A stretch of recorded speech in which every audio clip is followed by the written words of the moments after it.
open our ceremony, please stand and join our select choir in the singing of the national anthem.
Our opening prayer will be led by First Lieutenant Amanda Bragdon Tipton, a Falmouth native and chaplain of the U.S. Army. Please welcome Lieutenant Tipton.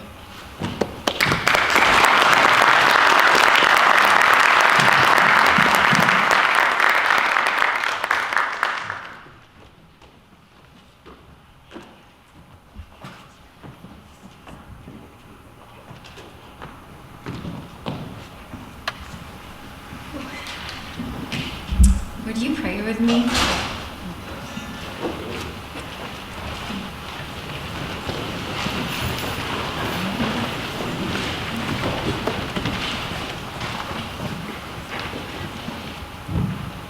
of grace, God of goodness, God of the nations, God who is present, God who has seen every tear that has fallen, who has laughed with every sound of laughter that has come forth with us.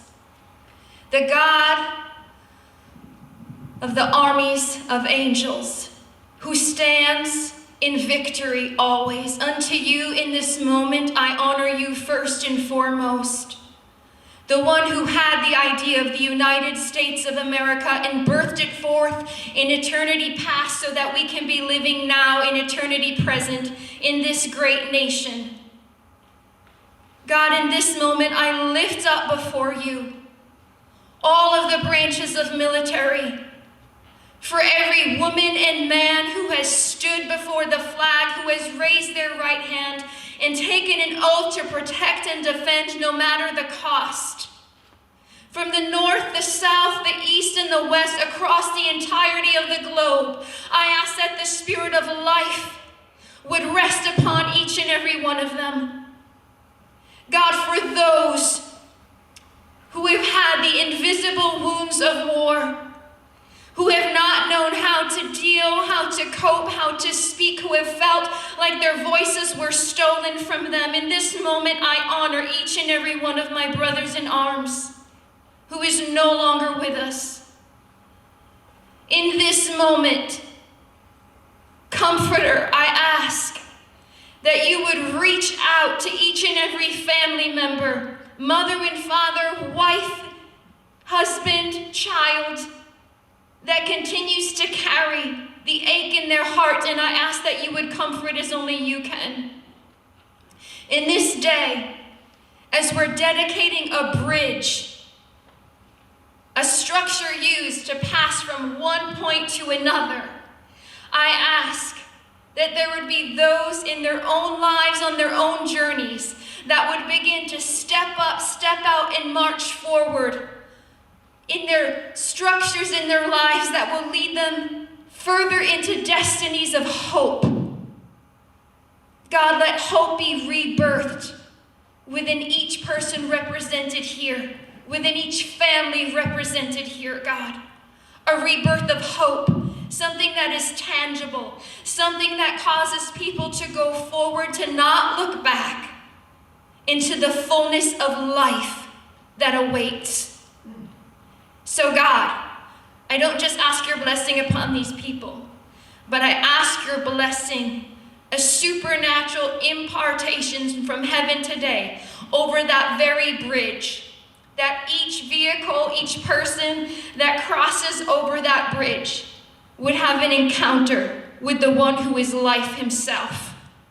Let life and life abundantly be the portion of each person here and in every single one of my brothers and sisters in arms. It's in your name that fails not that I offer this up. Amen. Amen.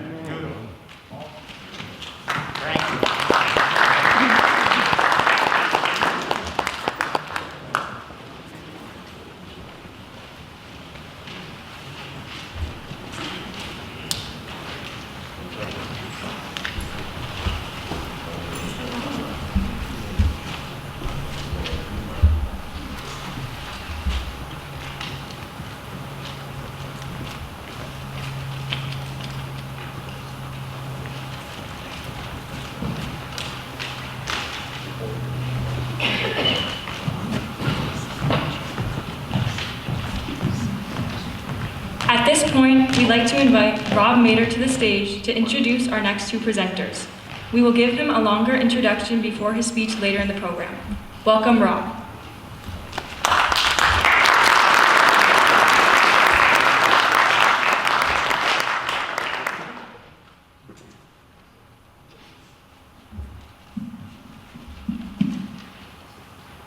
This is the first of 50 Hidden Wounds bridges across the country.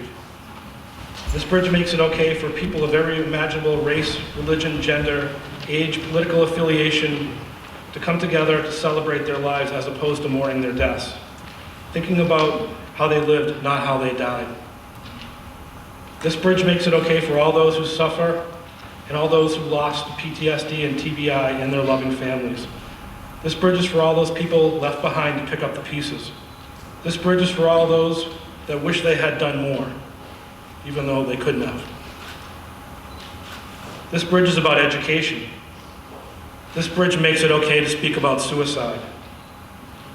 This bridge makes it okay to ask for help. This bridge makes it okay for you to help someone who's struggling. This bridge makes it okay to heal. This bridge gives us all hope. This bridge shows our strength and our courage. This bridge is a light that you can now share. I'd like to call up a family of mine that is very dear to me, and I thought it would be appropriate for them to come up and light our stone lantern. So is the Wade and Reddy family here? Can you please come up to the stage?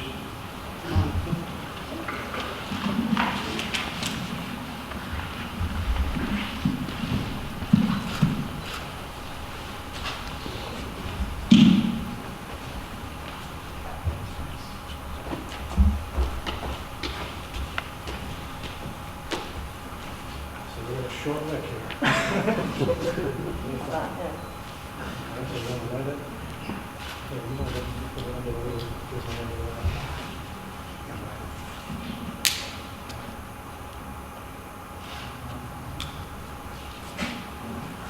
And this candle being lit is in memory of Jamie Reddy.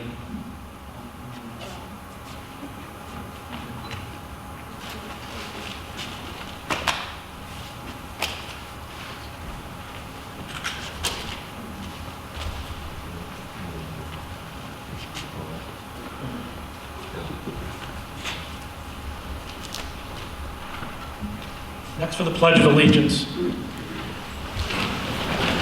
I'd like to bring Braga, who is our 2021 America's Greatest Patriot Award winner for Bridges for the Fallen.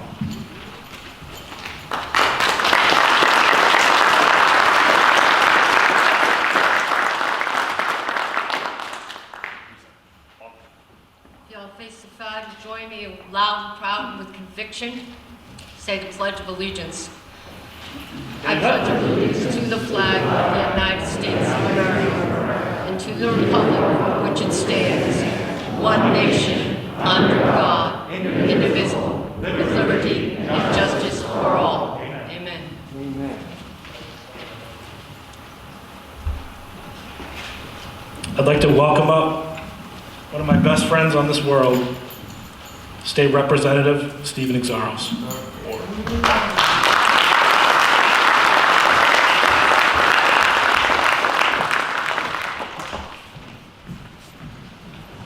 And Laurel, you gotta come back over here.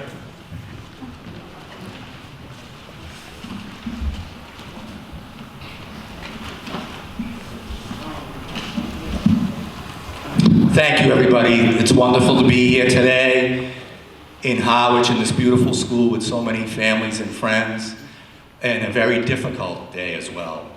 But this young lady doesn't know about this. So, on behalf of my fellow state representatives that are here, Timothy Whalen, Sarah Peak, and all of us, this woman right here does so much for so many people quietly, behind the scenes, and doesn't like the attention, but we thought today we would bring her some attention from all of our Gold Star families that I'm sitting with out front, all those that struggle. When we lost Nicholas, this was one of the first people to come to me and has never, ever, ever left my side in 12 years. She's everywhere. She has a heart of gold and a heart of a lion. So from the Massachusetts House of Representatives, be it hereby known that we offer our sincerest congratulations to Laurel Bragg in recognition of your Bridges for the Fallen 2021 Nation's Greatest Patriots Award and unwavering, outstanding service to veterans and Gold Star families. The entire membership, Representatives Whalen, Peak, and 157 others, express the hope for future good fortune and continued success. given this day at the State House, where American freedom was born and always will be defended, in Boston, by the Speaker of the House, Ronald Mariano, and all of us that are your friends, and proud to say we love you and your family to all of us. Congratulations. Thank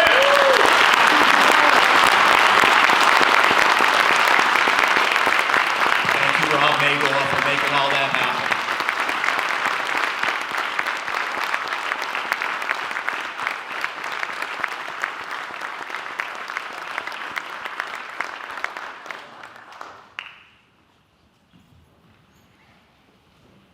Thank you. Speechless again. I'm gonna go. Thank you.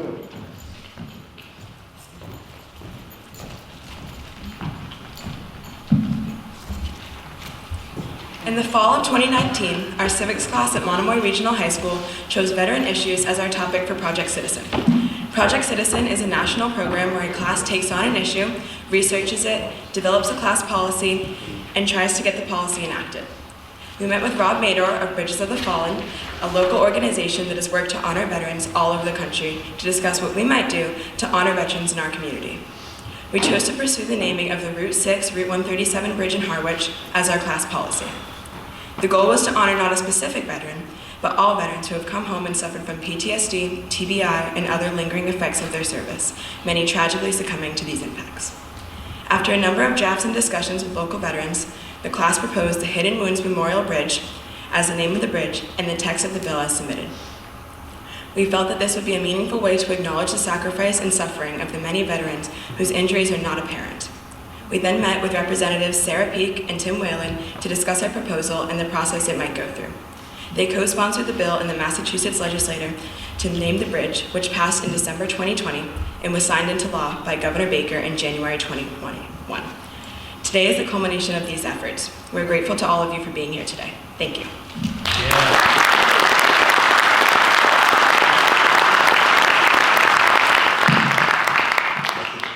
Our first speakers today will be the bill's sponsors, Representative Peak and Whalen. Representative Peak was first elected to the House in 2006 after practicing law and being elected to the Select Board in Provincetown.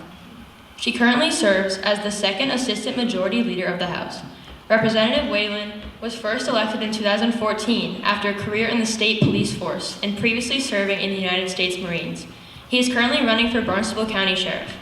Something we learned during our project is that more than 90% of proposed bills do not make it through the process. We are so grateful that together they embraced our idea and worked tirelessly to get the bill across the finish line. We appreciate their efforts. Representatives Peak and Whalen.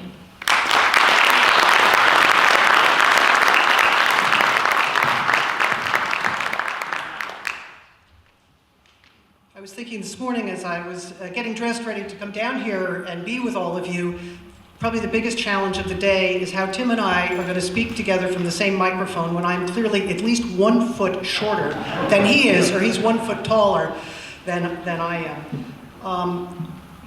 The Hidden Wounds Memorial Bridge, right? To honor all veterans who have returned home with PTSD and TBI. Some are with us in the audience here today. Many have succumbed to those wounds that they sustained when serving overseas. I know in my family, I have family members who served in Vietnam during the Vietnam era, and PTSD is a very real thing that even in their late 70s, they continue, thankfully, to live with, but each and every day they live with those wounds.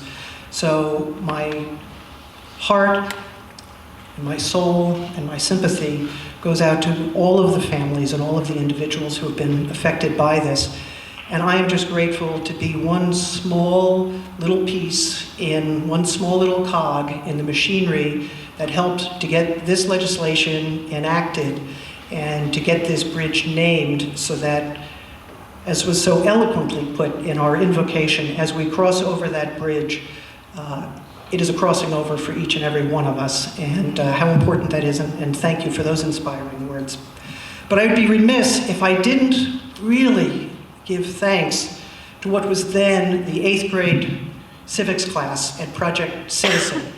You know, there are a lot of students who bring bills forward and ask legislators to pass them, a lot of classes that do that.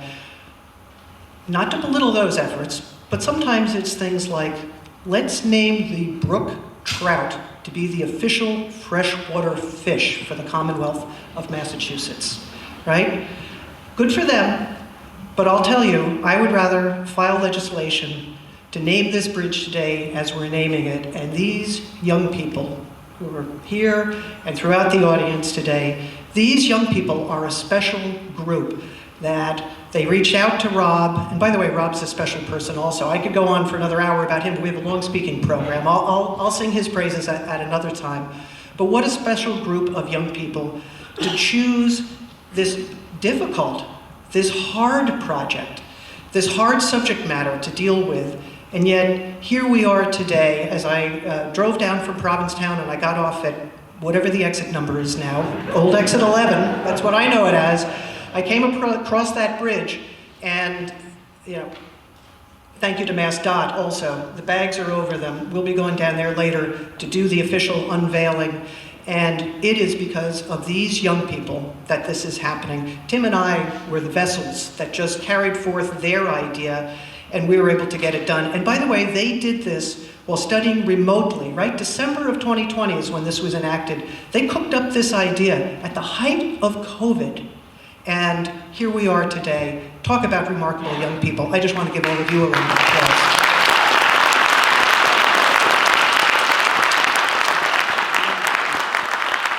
And now, my good friend, as you heard, he is running for sheriff. I'm happy for him. I'm happy for us that he's made that decision, but I'm sad on a personal level because he is truly one of my good friends. He's a treasured colleague of mine. He and I have gotten so much done together. I'm just happy to be with him here today. I was happy to have his guidance as we were working to get this bill through from filing to enactment and onto the governor's desk.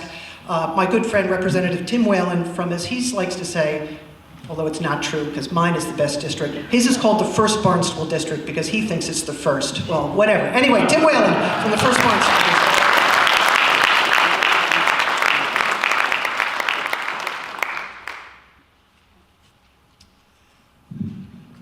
Ladies and gentlemen, it is truly an honor to be here with my colleagues, Leader Peak and Representative Steve Exaros, one of the newest members of our Cape and Islands delegation. Leader Peak, Sarah Peak, is a leader as well of our delegation, and we couldn't ask for better leadership for the 8 of us on the Senate side and the House side than the leadership that you provide on a daily basis, Sarah. So thank you very much, not only for your friendship, but for your sincere leadership, and when necessary, your strong hand in making sure that we're all rowing in the same direction. So she's truly one of the most bipartisan legislators that we have. And I'd also like to echo your thoughts.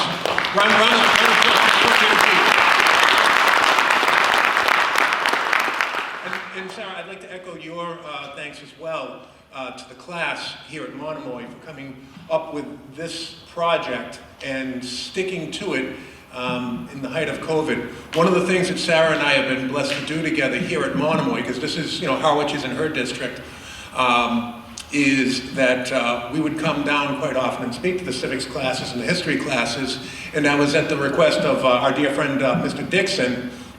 And I would also, if I hesitated for half a second, I would be roped in here for sure by Mr. Houston, who was one of the longtime history teachers here. And Mr. Houston, who just recently retired, back in the day when I went to St. John's High School in Shrewsbury, he was my history teacher at St. John's in Shrewsbury and my freshman homeroom teacher as well. So we would come in and we would speak to the class. So Sarah and I have spent a lot of time here at Monomoy, and we appreciate that. Now to the naming of this bridge, and thank you again, Sarah, very much for getting, with her position in leadership, she was able to marshal this through the legislative process, and then I was able to help get the governor's signature on it very quickly.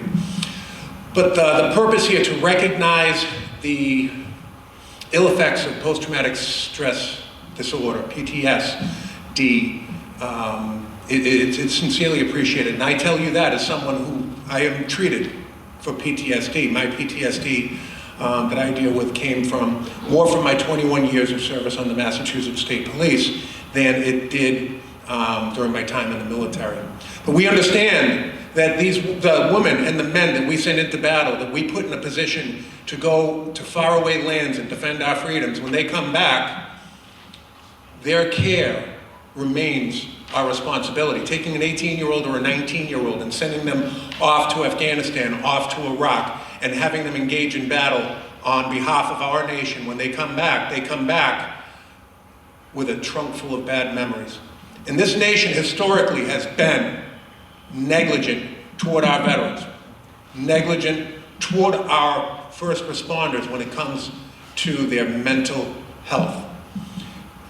I think it's been a generational change that we have seen since probably the 1990s. When I got into law enforcement in the 1980s, nobody ever talked about the nightmares. Nobody ever talked about the bad memories. Nobody ever talked about what you saw at work that you couldn't shake out of your head when you got home from work. And the same thing applies to our soldiers, sailors, Marines, airmen, and Coast Guardsmen who come home from the battlefield.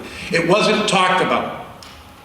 It wasn't until around the 1990s, certainly, and I'm speaking more in the circles of law enforcement, that we started looking around and we realized we were getting tired of seeing our friends take their lives because they weren't being treated. There was a stigma that was associated with those being afflicted with those nightmares, being afflicted with those terrible memories, that finally, generationally, we stood up and we said, you know what, we need help. We need assistance. And then you started seeing companies, departments, police departments, fire departments. You started seeing the VA coming up with EAP programs and paying attention to the mental health of the heroes that we put in harm's way for our safety. And it was then that we started to see a change. We started to see our friends that were wavering get a little bit of help and straighten their lives out. I stand up here today and I'm, like many of you, I've lost more friends than I can count to suicide. I've lost more friends than I can count to suicide, whether it be quickly or whether it be long-term suicide through substance misuse and through just abusing their bodies and not getting the help that they needed. I stand up here in honor of every one of my colleagues who suffered in silence and didn't get the help they needed because it wasn't provided. And I stand up here to say no more. Enough. Let's not make this only about today. Let's not make this a one-day commitment to recognize post-traumatic stress and to support the treatment of people who suffer from it. Let's make it not a one-day observance, let's make it a year-round commitment going forward. And that's how we can take the blessing of this day, of the naming of this bridge, and we can make it mean even more. Thank you very much for the opportunity to get up here to speak. Thank you to my friends in the legislature for helping to marshal this through and help us get to this day. Rob, thank you for all of your hard work. Mr. Dixon, thank you very much for reaching out to us. And thank you very much to the class here at Monomoy for recognizing this and making this about as worthy a project as I could possibly think of. So thank you all very much.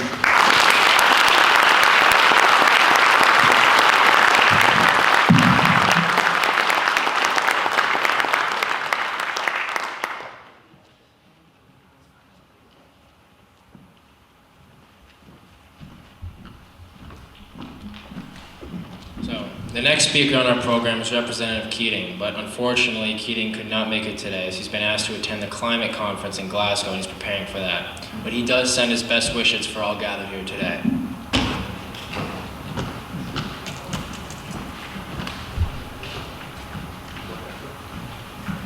We are honored to welcome the Principal Leader for Veterans Issue and Governor Baker's administration, Secretary Cheryl Poppy.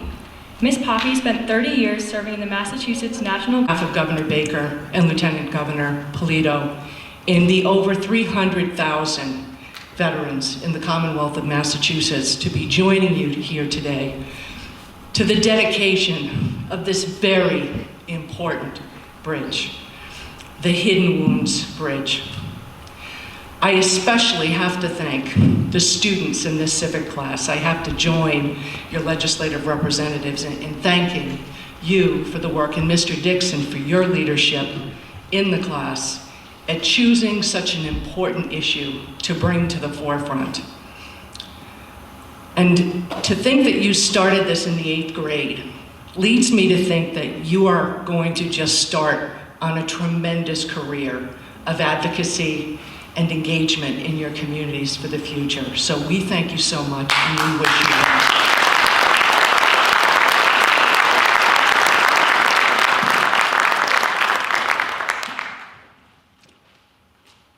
So at the department, we ask the question, have you or a loved one ever served in the military?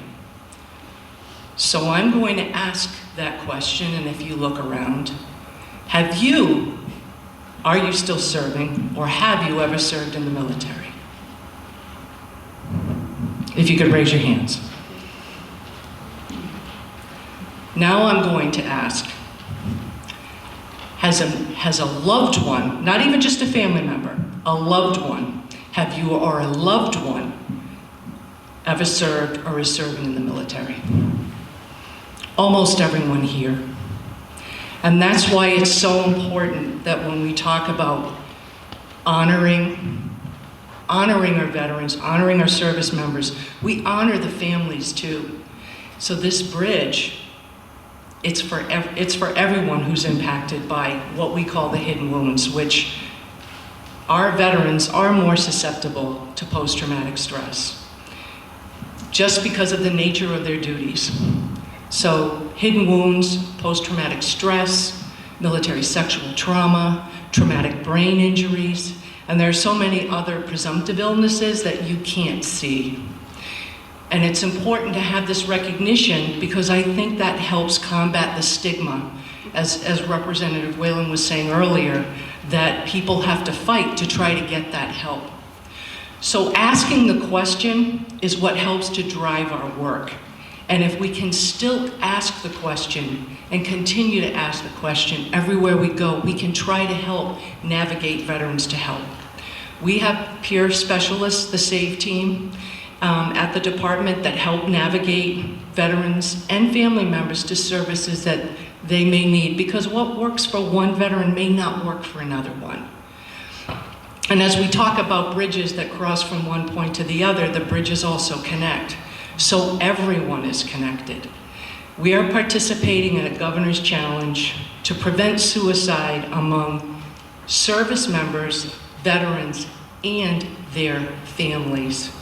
Because post-traumatic stress, suicide, and the other hidden wounds affect families too. And we want to make sure that we are getting everyone that kind of help. So if everyone asks that question, then that's the first step. And if for some reason someone doesn't need any assistance, I can tell you, and you all know, asking that question can lead to a great conversation. Where did you serve? When did you serve? And what was your experience like?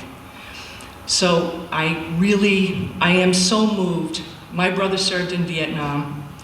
He died at age 72 from presumptive illnesses, Agent Orange related. But I'm sure he also dealt with his post-traumatic stress from his 2 tours in Vietnam, and 2 tours in Korea as well. So I thank you for coming together. I want to thank the legislature for getting this through, that this one very special bridge that will be, that on the Cape, almost the tip of the Cape, or in the mid-level, shows that in Massachusetts, that's something that we are all recognizing here and remembering and always keeping forefront in our minds as we help our veterans and their families. So I would like to ask Mr. Dixon, and I know there are 4 students here today from the civics class. If you just could come up for a quick second. Those in the military know that one of the big things that we like are our challenge coins. And normally the tradition is wherever you are, whatever beverage you're having, the last person to put down their coin purchases all the beverages for people there wherever they are. So you always want to have one in your pocket, and you don't want to be last. So I would like to present you with the challenge coin from the Department of Veteran Services that hopefully, you will keep this to remember that we are so grateful for what you have done to honor our veterans and their family members with the hidden wounds.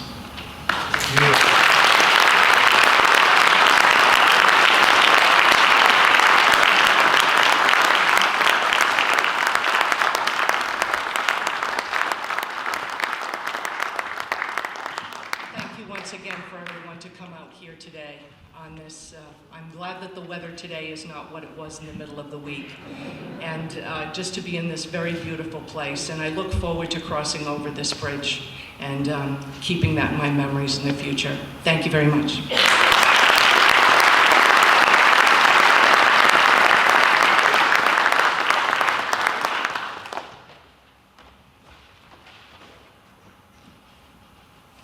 Our next speaker is Robin Abbott. Robin became eligible for membership to American Gold Star Mothers on July 6, 2017, upon the death of her only child, Army Specialist Jason John Welch, who succumbed to the invisible wounds of war. Since joining AGSM in 2018, Robin served 1 year as treasurer of the Department of Massachusetts and Rhode Island American Gold Star Mothers, and she is the current president of not only the Department of Massachusetts and Rhode Island, but also the Newton chapter. As a member of the Middlesex County Deputy Sheriff's Association's Massachusetts Gold Star Families Assistance Board, in addition to approving applications for assistance, Robin picks up and delivers Thanksgiving turkeys across Massachusetts to Gold Star families. Additionally, she frequents the Middlesex County Correctional Institute's Humvee unit, a specialized section of the prison for veterans incarcerated for minor offenses. There she speaks with the veterans about the struggles that her son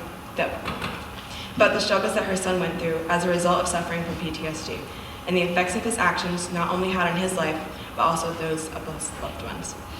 Robin is an active volunteer with Massachusetts Military Friends Foundation and is currently a committee member working to dedicate a Gold Star Families Bridge in Lynn, Massachusetts, sometime in May.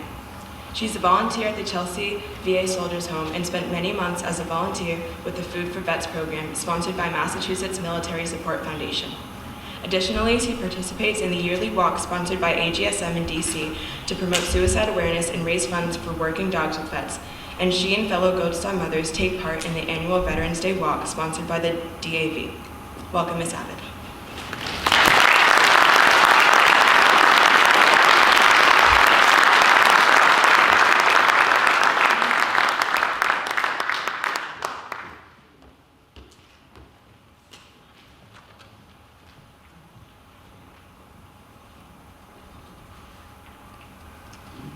I think high schools across the nation should take a cue from these kids. They're incredible.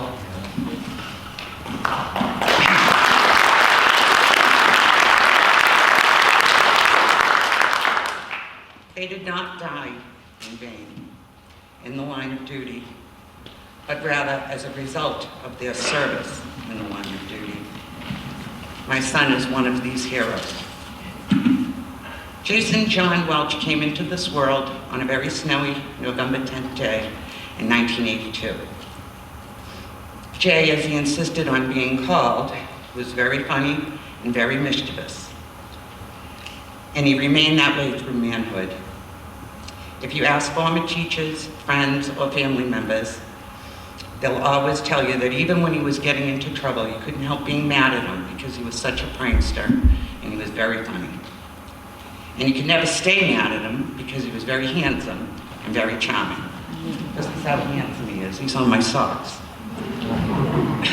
After graduating from Everett High School in 2000, Jay realized college wasn't for him. So he decided to enlist in the Army in 2004. He went off to boot camp in Fort Knox, Kentucky. And I remember the morning that his recruiter picked him up to drive him to the airport. He blew me a kiss and waved goodbye just like he did the first day I dropped him off from school. After graduating boot camp and AIT training in Fort Carson, Colorado, he deployed to Iraq. I remember him calling me from Kuwait to let me know he didn't know when he'd be able to call me again. We kept the conversation light and upbeat, but inside I was dying. That day, I was having lunch with girlfriends, and as soon as I hung up the phone with him, I collapsed and began crying uncontrollably. A lot of that year remained very blurry. I don't know how I managed to hold down a job or finish school, because all I really wanted to do was rush home and wait for his calls and his letters. From February 2005 to March 2006, Jay served combat in the South Baghdad province with an intense squadron mission schedule that resulted in tragedies and catastrophes. Jay was the dismount, driver, and gunner. Gunner, I sound like I'm from Boston, don't I? On an M3A2 Bradley fighting vehicle and an armored Humvee, and a member of the dismount team during combat missions.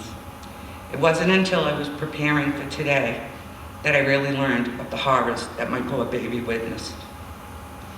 Jay was honorably discharged from the Army on January 28, 2007, with a disability rating of 10%.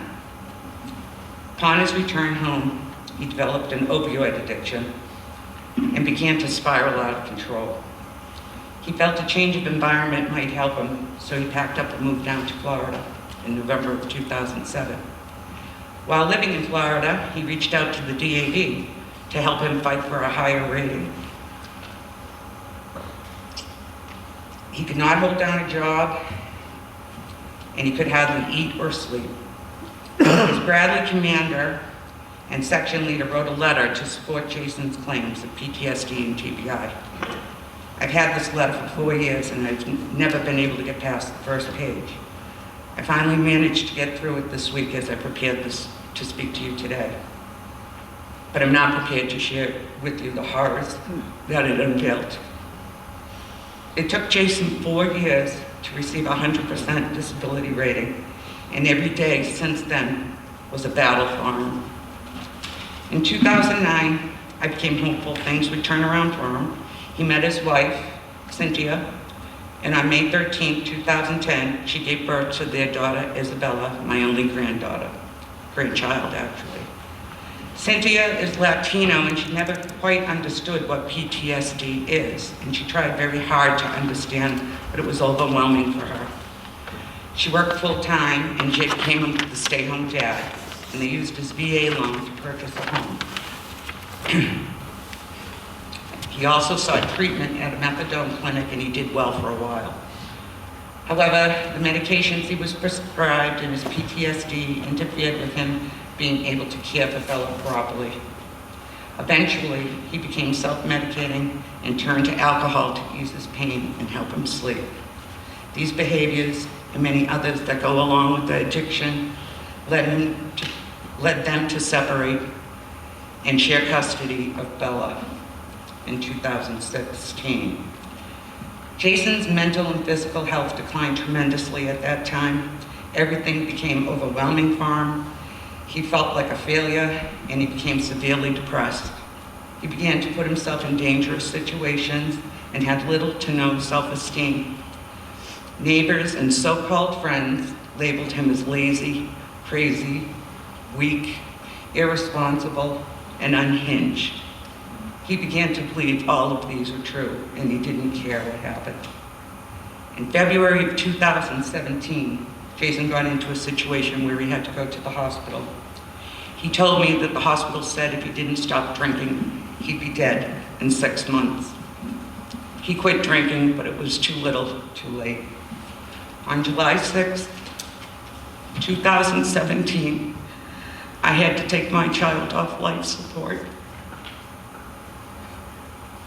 And I watched him leave this earth. At this moment, I began to understand a little more about the agony that he went through. Survivor's guilt, feelings of hopelessness, everything being overwhelming, loss of focus, sleep, appetite, difficulty finding joy, and almost everything, anger, loneliness, and an inner pain that nothing and no one can heal. No one escapes war unaffected.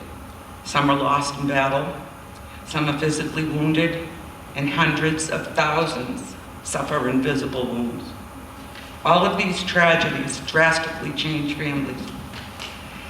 In 1865, Abraham Lincoln committed our nation to, quote, care for him who shall have borne the battle and for his widow and his orphan, unquote. Dedications and ceremonies like these help to educate our communities about the symptoms of invisible wounds. They reduce stigma, and they allow us, the families and friends of those lost to these invisible wounds, know that our heroes did not die in vain, but rather their loss brings focus to the suicide epidemic and which in turn can help save a wounded soldier. In closing, I want to share a brief poem I wrote for my son Jay. Though I may laugh less and cry so much more, my pain can't compare to what you had to endure. LTFOOY.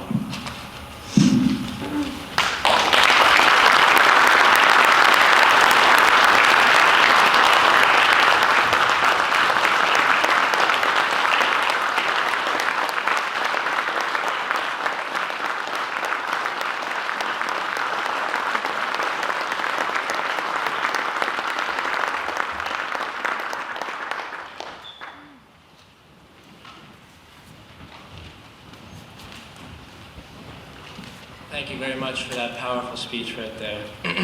Our next speaker will be Dan Hobbin of the Cape and Islands Veterans Outreach Center. Dan is a Cape Cod native who grew up in Yarmouth. He joined the Navy in 2011 and returned in 2019. He served as a Master at Arms First Class Petty Officer in the Navy Military Police at the Naval Base Kitsap, Bangalore, where he worked in nuclear weapon security, and Joint Base Pearl Harbor, Hickam, where he worked as a patrol officer. For the last year, he has worked at the Cape and Islands Veterans Outreach Center, the Director of Operations. Please welcome Mr. Hobbin.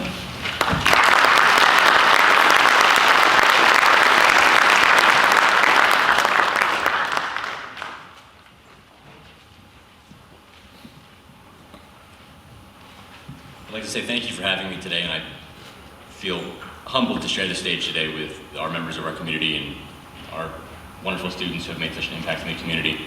It is humbling to hear their stories and to speak, speak after them. I'll talk to you a bit today about, I had some speech planned, but most of those topics have been covered already. So I'll save you the repeat of hearing that all again. What I'll talk to you about today is PTSD itself. Now, I've prefaced this by saying that I'm not a doctor, and if you feel as if you are experiencing symptoms of PTSD, and you recognize maybe a family member, a friend, or a loved one who's experiencing those symptoms, you encourage them to get the help they need and not try to diagnose it yourself. PTSD can come from many sources. It can come from witnessing an event of trauma. It can come from experiencing trauma yourself. It doesn't mean you're any less than anyone else for experiencing that trauma. There are 4 general types of symptoms to be aware of when considering PTSD. And they are reliving the event. Sometimes people will get locked into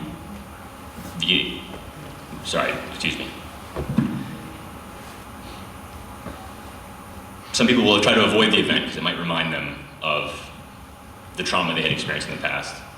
Some may be hyper aware of their surroundings and react differently to the stressors that you might expect them to react to. And it's an important thing to be able to recognize that in yourself as well as in those you care about, so you can encourage them to get the help they need. The majority of people who experience PTSD from a traumatic event will generally be okay in a few months. If not, there are a multitude of counseling and mental health resources available if you know where to look and how to access them. One of the things that I have the great fortune to do now is assist other veterans in accessing these resources. So today, I'd like to talk a bit about some of the resources that are available to you, as well as some statistics as to how PTSD affects veterans. There is available to all the veterans that have served active duty and retired and reserve. The Veterans Crisis Line is available. I've used this service myself. It is incredibly valuable. There's also the National Suicide Prevention Line. And you can always call 911 or visit your local medical facility. The percentage of Operation Enduring Freedom and Operation Iraqi Freedom veterans who receive treatment at the VA, who also experience PTSD, is around 30%. Around 1/3 of military veterans who receive treatment experience PTSD. If you compare this to the national average from the civilian population, the numbers are astounding. Around 6 to 7% of a civilian population will experience PTSD in their lifetime.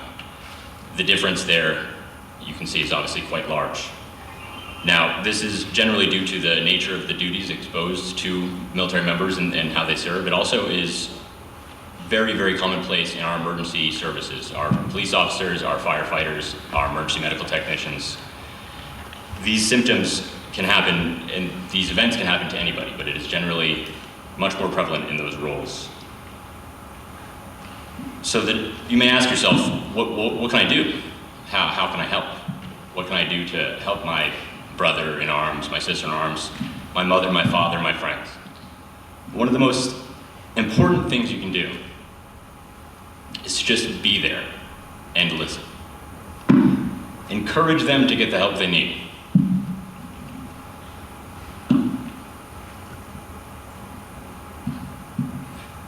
So that's a difficult topic, sorry. If you or any of your loved ones experience PTSD and you need help, you can reach out to many of the organizations around the Cape and Islands. Today in the audience we have representatives from our state legislature. We have our veteran service officer. We've got Adam from the Vet Center in Hyannis, and I happen to work for the Cape and Islands Veterans Outreach Center, and we work with military veterans every day. I have people walk into my office every day who need help and don't know where to find it, and they look us up and come to see us. One of the things that you can do if you know a veteran or anyone experiencing PTSD is help refer them to the appropriate sources, help guide them on the path to health. And if you would like to receive any information in regards to some more resources that are available, I will be here following this event, and I would love to speak to you on how you can help those you care about. Thank you for your time.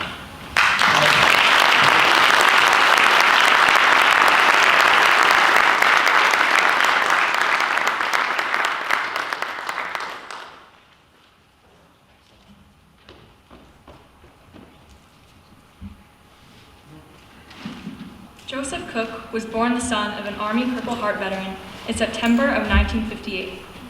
Growing up in the South Boston community, he learned from a very young age the meaning of sacrifice and hard work. He went on to raise 3 kids, and he worked overtime for the union. Through the years, he was a teacher, a hockey coach, and most importantly, a dad. One of the most proudest moments in Joseph's life was when his son Timothy joined the United States Navy. Tim became a Marine and served as a medic in Iraq. His entire life was centered around helping others, and Timmy himself never asked for a thing. After returning home, Timmy had a hard time on seeing some of the gruesome hell that he had marched through. The emotional scars got the better of him, and Timmy ultimately passed away in 2013. Joseph was determined to ensure that Timmy's sacrifices weren't buried with him.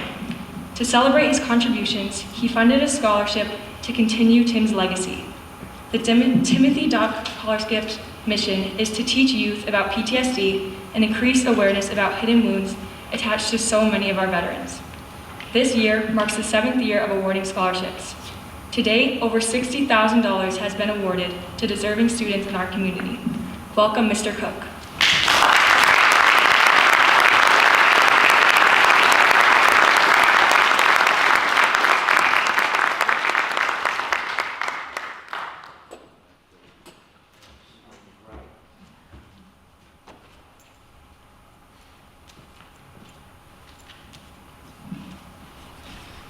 That definitely got me crying there for a minute, so I just want to welcome everybody.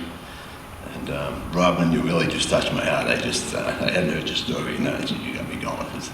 My Timmy was very, sorry, I got to tell you. Very similar stories, Robin. So, Stephen Zaros, I want to thank you for being at the State House. I can remember you leading the charge when we buried Tim down in Bourne, and nice to see veterans at the State House to represent the vets, and thank you very much. Good afternoon. Thank you for all showing up to this cherished event. My name is Joe Cook, Father HMF, HM3 FMF Timothy Doc Cook. I'm coordinator Timothy Doc Cook Scholarship Foundation established in his memory, as was just informed. The mission of the foundation to educate youth about service to the community and the country, and the emphasis placed in increased awareness of PTS in the community.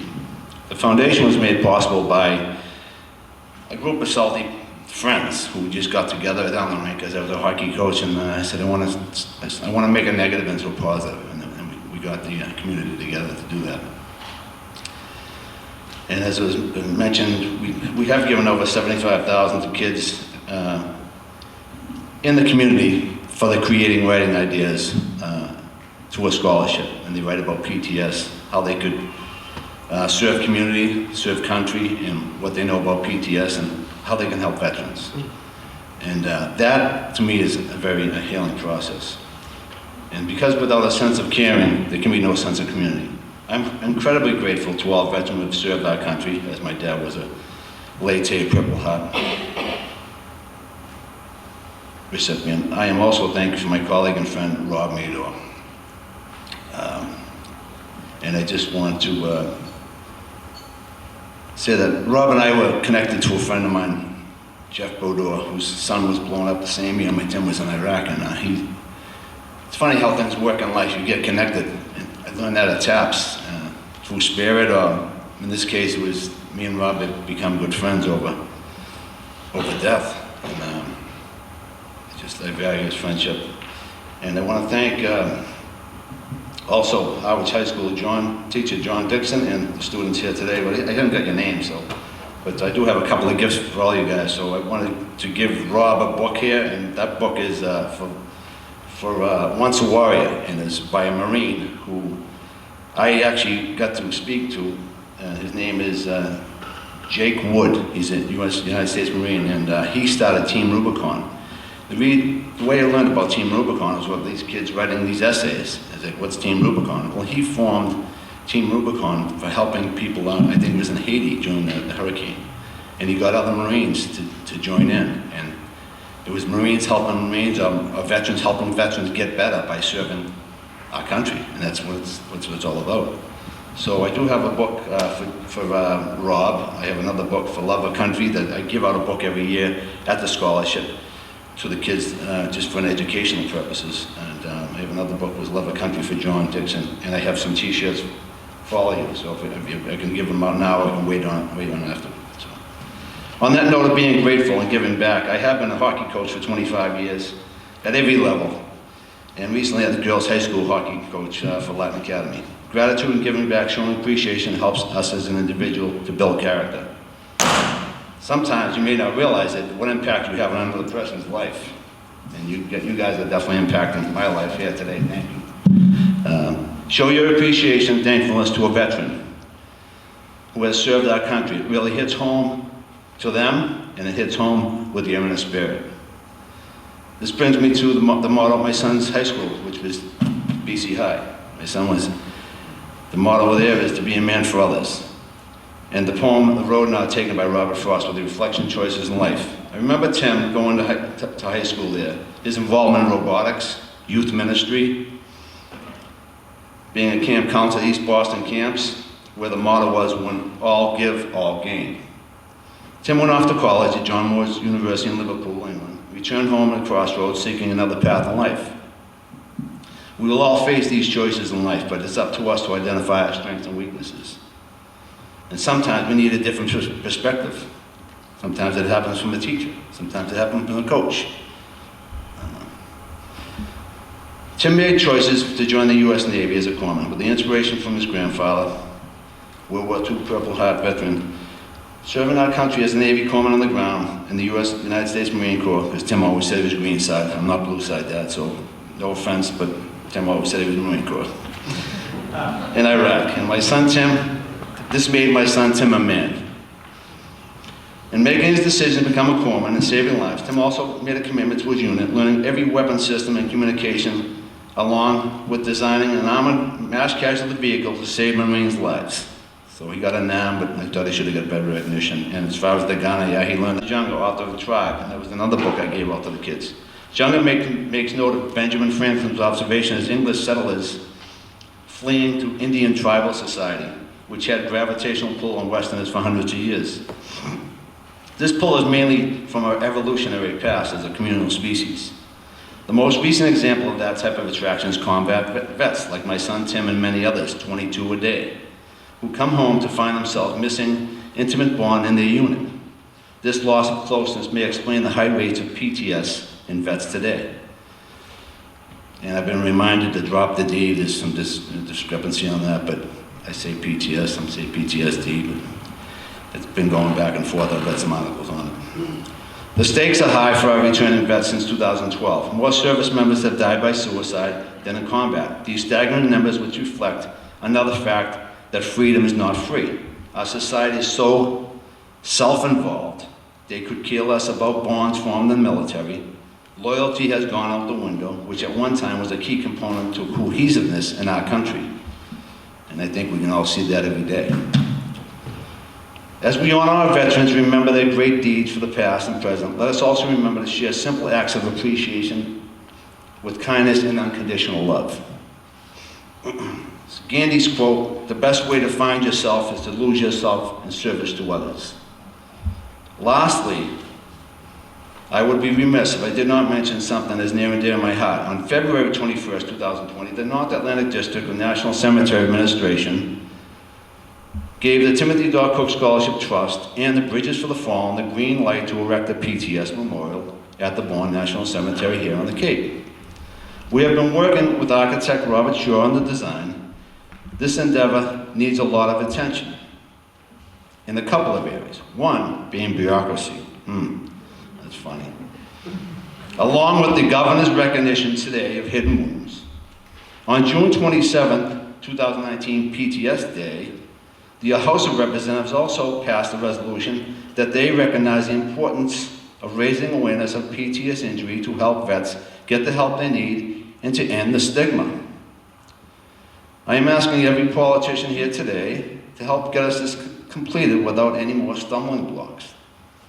The second is funding. I am calling on anyone that is an entrepreneur, business owner here today, or a skilled fundraiser. We are pleading for your assistance in our efforts to help spread the awareness to stop the stigma. And I have to say, Timmy's handle in Iraq was "Ya dude," so I'm going to say "Ya dude," and God bless America. Thank you.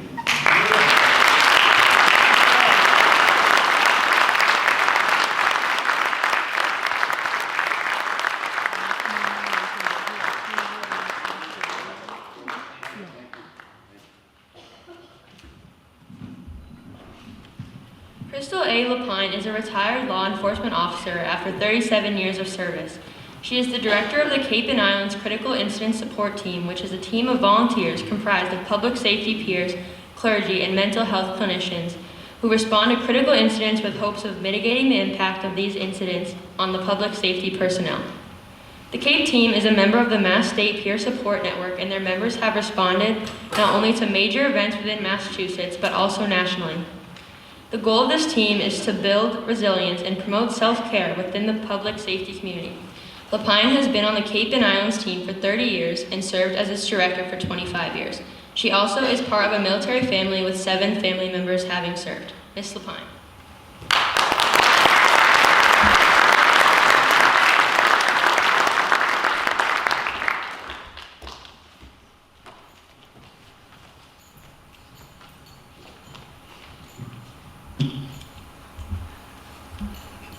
First time I've gotten that off without flipping my glasses across the room. So that's Good afternoon, everyone. I'm a lot more comfortable behind the scenes and running under the radar, so forgive me if I use my notes this afternoon. I just want to make sure I say everything that I came here to say. I'd like to thank you for the opportunity to be here today, but I would also like to thank the members of the 8th grade civics class of Mr. John Dixon for shining a light on the significance of PTSD, PTSI, TBI in the lives of veterans and public safety personnel.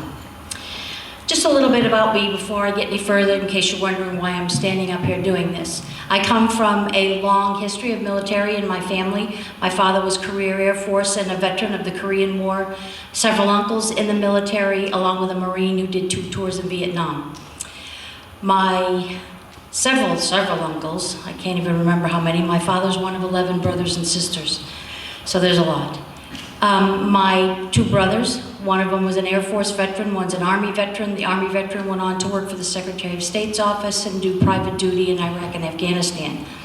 And as of Monday, is being sworn in as the police chief up in Maine.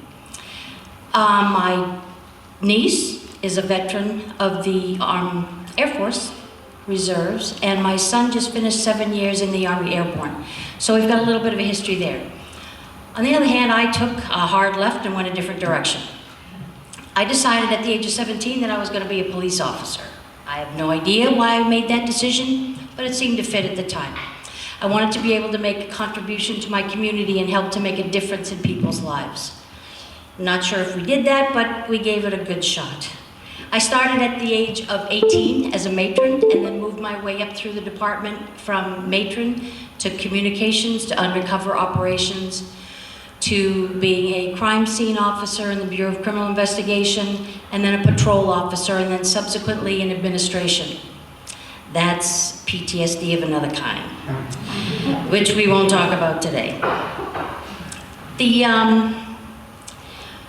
Working in law enforcement, fire, EMS, doesn't matter what it is. You get dinged up in that career after a little bit of time. No one ever calls us when they're having a great day. They call us when it's usually their worst moment in their life up to that point in time. The Cape and Islands CISD team, I could go on about for hours because I'm very, very proud of that team. However, back when I was introduced to that team was midway through my career when I was ordered to go through a debriefing because of an event we went through in our department. So I went to the debriefing in my typical cop stance, like this. I don't need this, I'm only here for the coffee. So that's how I participated in my first debriefing. It took some time for what was said in that debriefing to sink in. I'm a slow learner, what can I say? It was through time and then through some self-awareness and paying attention to some things I was doing and some of my behaviors that I became aware of the fact there had to be a better way to do things. So I talked to the then coordinator of the team and said, what do you think about me joining the team? She was like, well, yeah, okay. So that's what we did. I had been on the team for 30 years, as was mentioned earlier. I've been the director of the team for 25 years once the previous director left. I realized finally that we had to do things differently. And the only way that I could try and do things differently is start doing them differently with myself. So that's what we did. Self-reflection's a beautiful thing. There is a stigma, as was mentioned earlier, that is attached to any injury that can't be seen. It's not like a broken arm where you can walk up to somebody and see their arm in a cast and say, oh, I know what's wrong with you. When you suffer from PTSD, PTSI, TBI, any realm of that, anxiety, depression, doesn't matter what it is. If you can't see it, it's almost like those around you don't believe it's happening to you. Trust me, it's happening. And it's happening in ways that a lot of people don't like and aren't comfortable with and don't want to have the experience on their own. These invisible injuries also have a way of popping up in different forms. They pop up in anger, they pop up in alcohol, drugs, and then unfortunately sometimes in suicide. After a period of time on the job and repeated exposure to oftentimes the greatest pain in someone else's life, we start to lose a piece of ourselves. And that's never fun. But it took a while for most of us to realize it takes a toll on our families as well. The families kind of get pushed behind, and that's not a good way to handle time with family. We start to learn that that makes a difference, not just in ourselves, but in our own family life and then in our personal life. These things start to be reflected in every single piece of our lives. As of October 1st, 2021, so in the year of 2021, 104 police officers have already completed suicide. And according to a recent non-scientific study of 1,027 firefighters through the International Association of Firefighters, they found that several factors were apparent. Unfortunately, in the fire service, they've only begun in the last 8-10 years to start looking at suicide and starting to relate it to job events. So in that study, it was found that 8% of those firefighters had had suicidal thoughts. 2% made a plan, 5% made an attempt, and 4% actually harmed themselves but did not complete suicide. So the fire service, law enforcement, EMS, all of us in public safety started to realize that we had to take a harder look at all of this. Our goal on our team, as was mentioned before, is a group of very dedicated volunteers. We don't get paid for any of the things that we do. That's not the reason that we do it. We do it because we feel that it's important, and most of us, I would say a good 95% of us on the team, have been there and done that. We've suffered in some form or another and realized we had to make ourselves better and be able to make ourselves better first to be able to make others better. That's the goal. Our goal when we send out our team is to provide an immediate mitigation for the effects that public safety crew, whether it's police, fire, EMS, corrections, doesn't matter who it is. We try to mitigate those effects and then provide further services if in fact it's necessary to do so. PTSD can develop into post-traumatic growth if we learn how to make that happen. That process is rooted in strength and develops with time and eventually grows into resilience. We want to be able to provide the public with resilient public safety people. It's nice to have that. It's nice to know that we're all in a good place when you need us to be in that good place. As Thornton Wilder once wrote, the highest tribute to the dead is not in grief, but in gratitude. So today we're here to thank and honor those who have suffered and some of those who have died from hidden wounds. Thank you.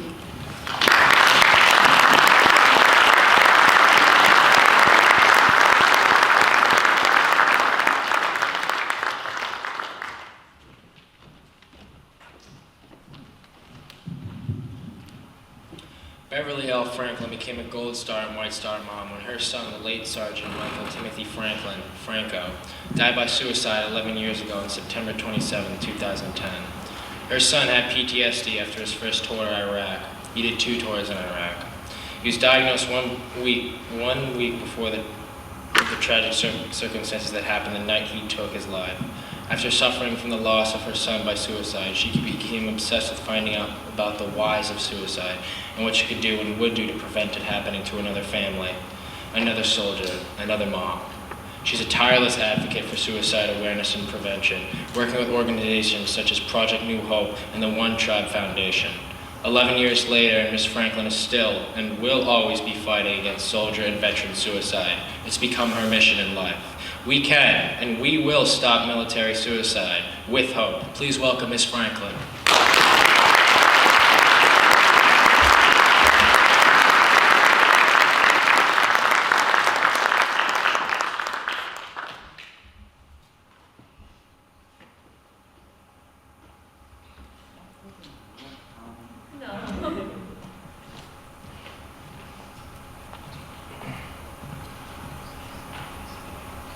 Hello.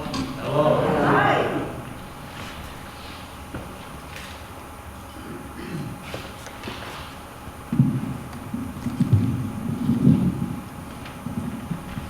This is my son, Sergeant Michael T. Franklin. He was out of Fort Hood, Texas, 1st Cav. First in, last out. The reason why I brought the picture of Michael was because I wanted to put a face to PTSD. A lot of times when people are talking about it, they don't have a face. There's face. You now know somebody, and a few other people in this room, who have lost a child to suicide. Michael joined the service in 2005. He was a teacher. He didn't have to join, but he did. And he was going to get those weapons of mass destruction. When he came back from his first tour, I went out to give him a hug. I took one look at Michael, and I knew something was wrong. There was just something about his eyes that, And so I stopped dead and I said, Michael, what is wrong? He said, nothing. I said, Michael, what is wrong? He said, nothing. Okay. But I noticed that Michael couldn't take a door slamming. He couldn't take loud noises. He always kept his back to the door, checked the locks 50,000 times, and that was, that wasn't Michael. He couldn't stand sand anymore. And I worried. When Michael came back from his second tour in January, he told me he'd be home soon. April, I got a call from Michael. Michael was in the bathroom of his house. He had a gun to his head, and he wanted to tell me goodbye. And to remember that he loved him, that he loved me. Well, I wasn't having none of that, and I called everybody. And what I got the response I got from everybody was, Michael was over 18 years old. He made the decision to join the service. I said, no, but you don't understand. Something is going wrong. Took 2 hours of me calling everybody, and finally I called the priest who went over with the police, took the gun away from Michael. The next day they asked him if they thought he had PTSD. He said, oh no, I don't have PTSD. They gave him back the gun. That began my fight with the military, because I called everybody from the bottom straight up, and nobody wanted to hear it. Nobody wanted to hear the symptoms of what was going on. They just cared that he was 18 and he signed a piece of paper, so I had nothing to do with it. Michael and his family came home, and mind you, Michael has a family, two children, little girl, little boy. Michael came home in August and we had a great time. And he said to me before he left, Ma, when I get back from Iraq, I'm getting you a new car. No more S boxes. And we say X, I'm sure y'all know their children. I said, I may drive boxes, but they get me from point A. What do you mean you're going back to Iraq? He said, Mommy, I'm going back to Iraq. I said, no. He said, yes. I said, no. I cried. Within a month, my son was dead. Michael used to have flashbacks. And when Michael had the flashbacks, we didn't move. On September 26th, Michael had let me go back. A week before this happened, Michael was diagnosed with PTSD. Only took them, 6, 7 months? Michael was dead within the next week. Michael had an episode, and in the middle of the episode, Jesse moved. And because Jesse moved, and Michael didn't think he was here, he thought he was back in Iraq, he shot and killed his wife. When Michael came out of it, the gun was in his hand. He saw Jesse on the floor and realized what he had done. He made one phone call, and then he ate a bullet. And when I called down there, they told me that I needed to go home because the military had their rules. So I knew Michael had been hurt before, and I always got a phone call. For them to come to my house, I knew my son was dead. I knew Jesse was dead. That started my fight with the military more, because they came and they told me that Michael was shot by multiple gunfire, and then they came back 2 hours later and said it was a suicide. Can't go by both.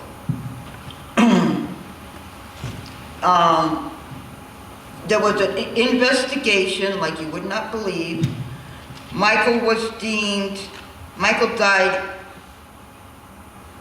on his thing, it says honorable, and it was in the line of duty, and they were sorry. And I don't want to hear your sorries. And when I went down to pick up my son's body and spoke to the commander, that was the first thing he said. Michael's has saved so many lives. That's also when I found out that there'd been 6 of them in 3 days. They didn't do nothing for the first, or the second, or the third, or the fourth, or fifth. They would have, for my son to be number 6, and said if it could happen to Franco, it could happen to anybody. That was not an answer for a mom. So, he was, like I said, in the line of duty, and it was honorable.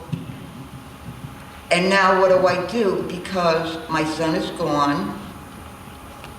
You wouldn't listen to me when I talked to you. Why? When? What could I have done? Why couldn't they listen to me? And I made it my mission that any person I saw look like that, they were going to get my help. And that's what I started doing. I started learning everything I needed to know about suicide. I got assist certified, which means I am certified to talk somebody off of the bridge. I learned all about suicide. I became first thing I did was become a project liaison for Project New Hope. I became a peer mentor for TAPS. I deal with other moms who lose their sons the same way my son did, with the homicide-suicide. Somebody who's lost 2 people rather than 1, because that's hard. You're not just grieving 1 person, you're grieving 2. And when Michael died, I lost the whole family.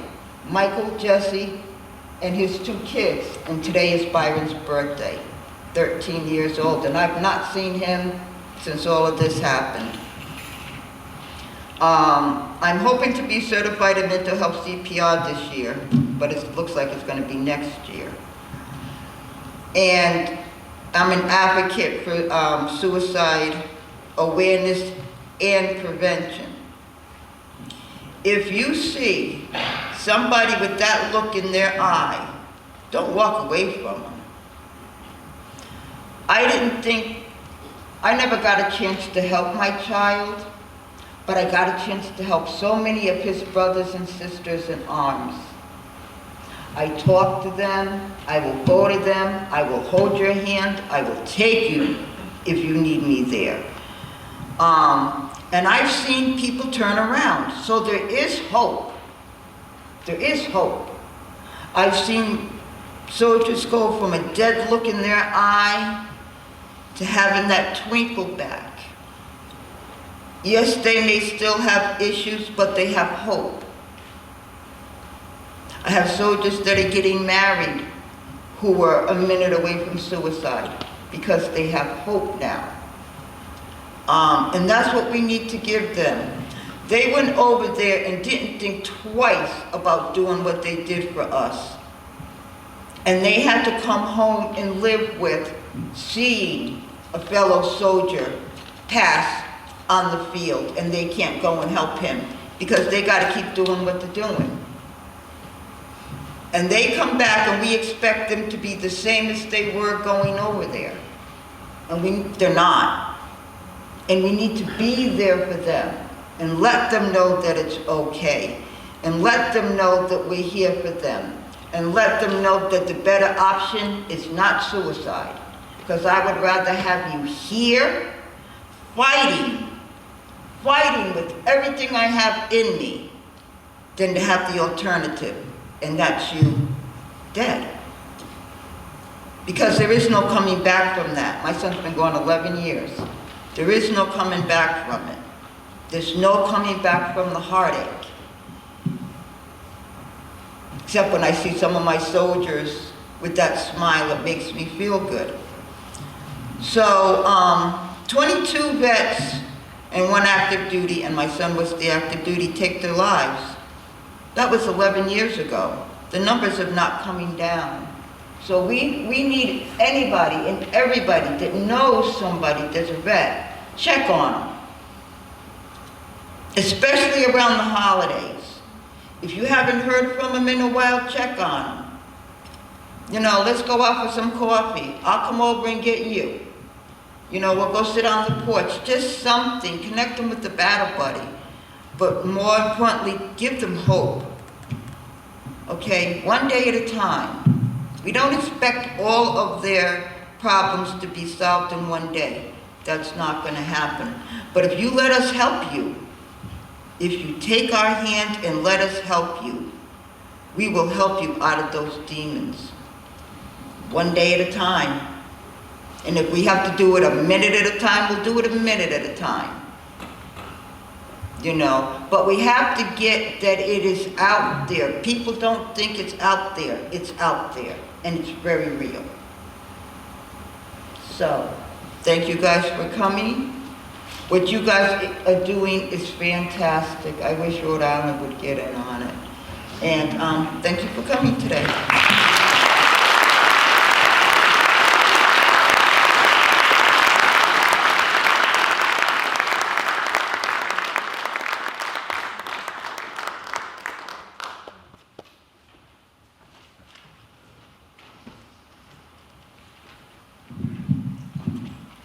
Lance served his country as a United States Combat Marine, where he completed 22 years of service.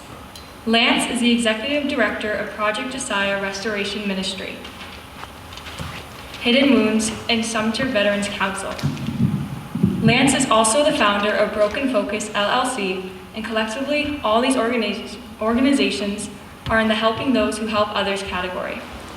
Lance Newman is presently working on his doctorate at American Military University in partnership with Concordia University. Lance is a certified crisis manager, a peer-to-peer specialist, and trainer for mental health instructors. He's a member of the Gamma Iota chapter of Omega Psi Phi Fraternity, Inc., and an active member of Bethesda Church of God. When Lance is not helping veterans or emergency workers, he's coaching football and spending time with his family. Lance is married to his best friend Cecilia. Lastly, he recently received the Cleve and Deanna McHarley Leadership Award for his dedication and service to veterans in South Carolina. Mr. Newman.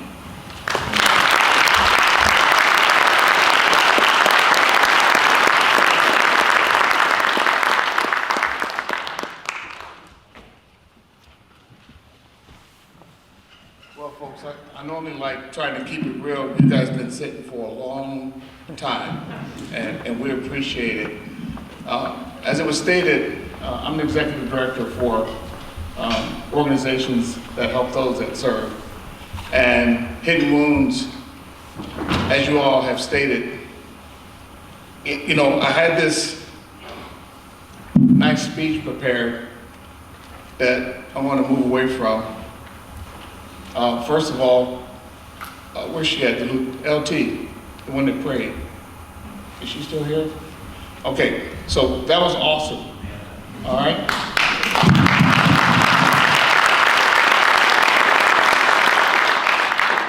I've been places where it was frowned upon to bring God in the house. Well, I'm here to tell you, my dark days is because of my balance that I have with Christ. Like it or not. Everyone's has somebody that they serve, and I just happen to try to do my best with Jesus Christ. And my dark days were made a lot easier because of that. To the students, to our tomorrow, that came up with this thing, you know, they're going to be making decisions for us as we get older. And I can tell you right now, from the law enforcement side of the house and the service side of the house, we're a little bit concerned about our service members. So having these folks to be part of something I love so much, United States military, Marine Corps specifically. I would love to see people like that, like this here, lead our troops. I really would. To Rob, thank you, brother, for reaching out to Hidden Wounds for this great moment that we're going to have. You know, this bridge, I haven't seen it yet, but is there cars passing under or is it a bridge? Both? Okay. I couldn't help but to think of all these wonderful things like troubled waters under the bridge and how things connect. Most of you stole a lot of my thunder in my speech. But I do want you to know something is that, hold on, before I stop, you see those folks over there holding the red, white, and blue? They haven't sat down and they've been standing there. I've been around that type of stuff, and so I thank you for constantly reminding me.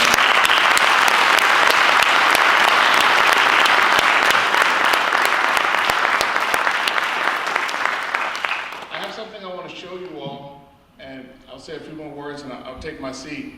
But Hidden Wounds, we're working on a documentary. Everyone in here, from the legislative to all the community leaders to the law enforcement, I met the good chief of police back there. There's a lot of us that have been hurting down through the years. And even back when they used to call mental health issues shell shock from our service members from World War I and World War II. And the young lady just mentioned that nothing has changed. It hasn't. A lot of us are in a position to scream and holler and make a lot of noise about this issue. And we're doing it. But to me, no one's really listening. I've gone back and forth to DC. I've said all these different things. I've talked to all these different groups. Politics gets in the way. Meanwhile, while we were having this event, we've lost maybe 2 or 3 based off of the numbers while we're sitting here talking about it. How can we make some noise? And to those who are sitting next to service members, neighbors, friends, young people who haven't joined, because their numbers are going up too. We know that the answer is not completing suicide. I'm familiar with it. I was in a dark spot. I got the t-shirt, don't like it, been there, seen it, done it. I've seen things that my eyes will never ever be able to take away. You see, I served my country and then I became a cop. I worked homicide. One of my specialties were child murders. You can't take away that. No one sat me down after the military to give me no freaking hug or tell me that I was going to be all right. Our loved ones mean so much to us, and I'm trying not to get too emotional. But besides my relationship with Christ, one of the things people that have to deal with, maybe my ups and downs, those things that I hide, my wife calls them secrets. I love her to death, but I hate when she's right. Stand up, CC.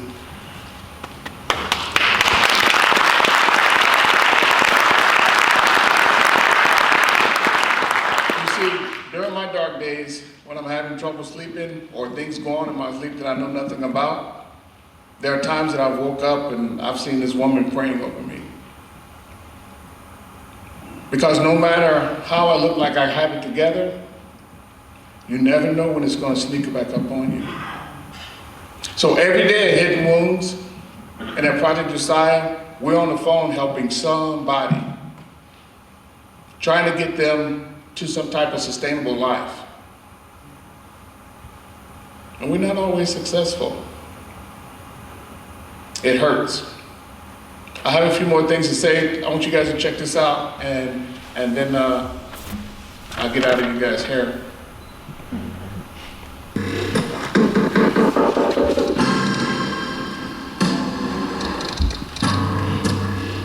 We were told 250 insurgents were headed our way.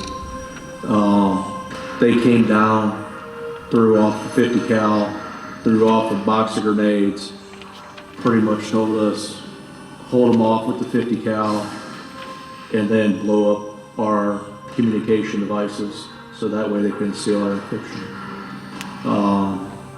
And this is it. So that night, we weren't supposed to see the next day.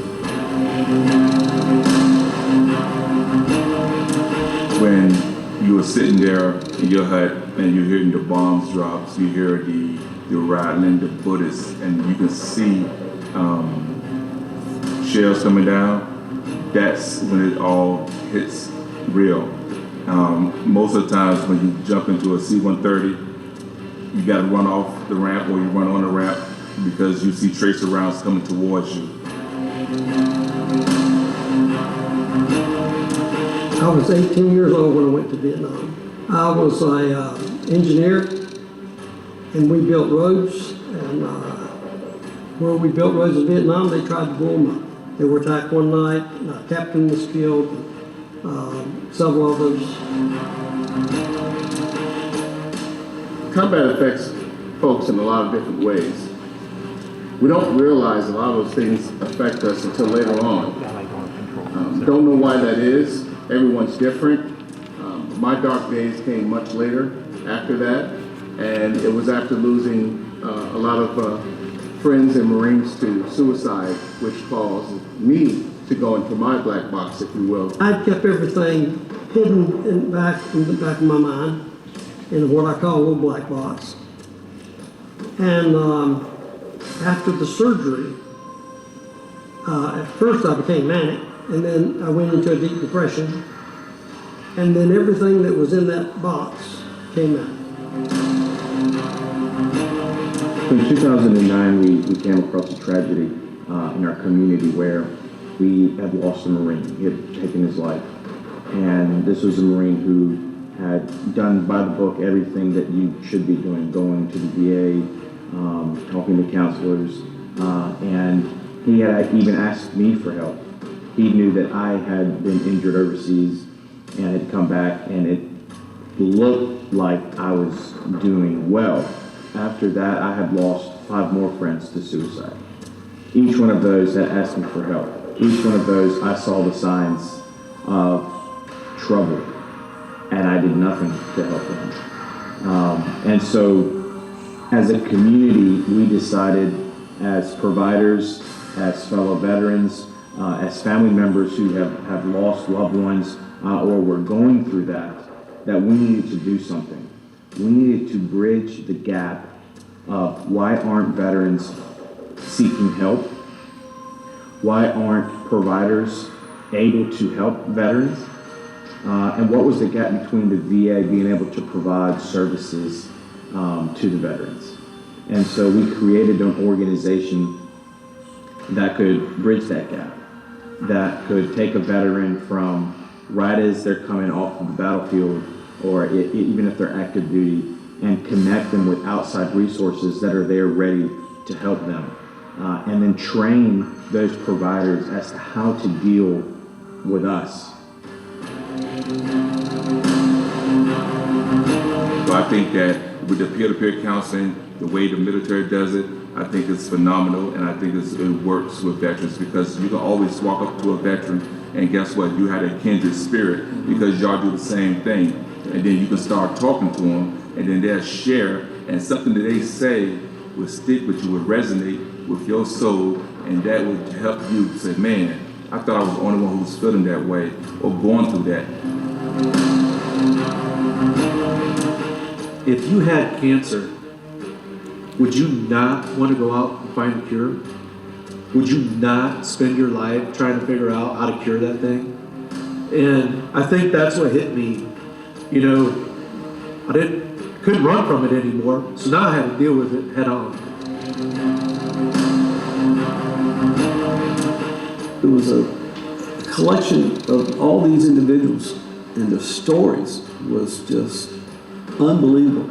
I'm ashamed that it's lost because all those stories that they finally came out with, that's the history of the United States. That's the legacy of our military. It's primarily been lost.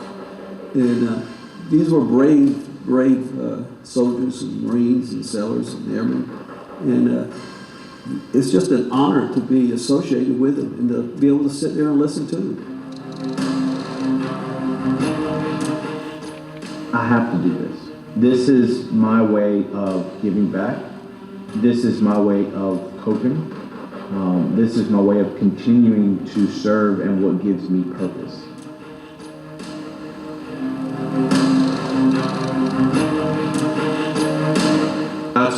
really started feeling like, okay, my life's not over. It's kind of just beginning, because now I gotta learn how to deal with this. How can I live my life and still enjoy it without hurting those that you love? When James is down, there are times when I'm down because I need some strength. So as a group, as far as Project Josiah and board members, we look out for each other because we cannot not have a healthy mind and help someone else. When a service member comes back home and they've survived trauma that you just can't imagine, and they come back home where they're supposed to be safe, and they take their life here at home instead of losing their life in a battlefield, we have failed them. The community has failed them. And ourselves as veterans, we have failed them. And it's inexcusable. When a veteran tells me, I'm alive today because of what you did, how do you put a price on that? Thank you.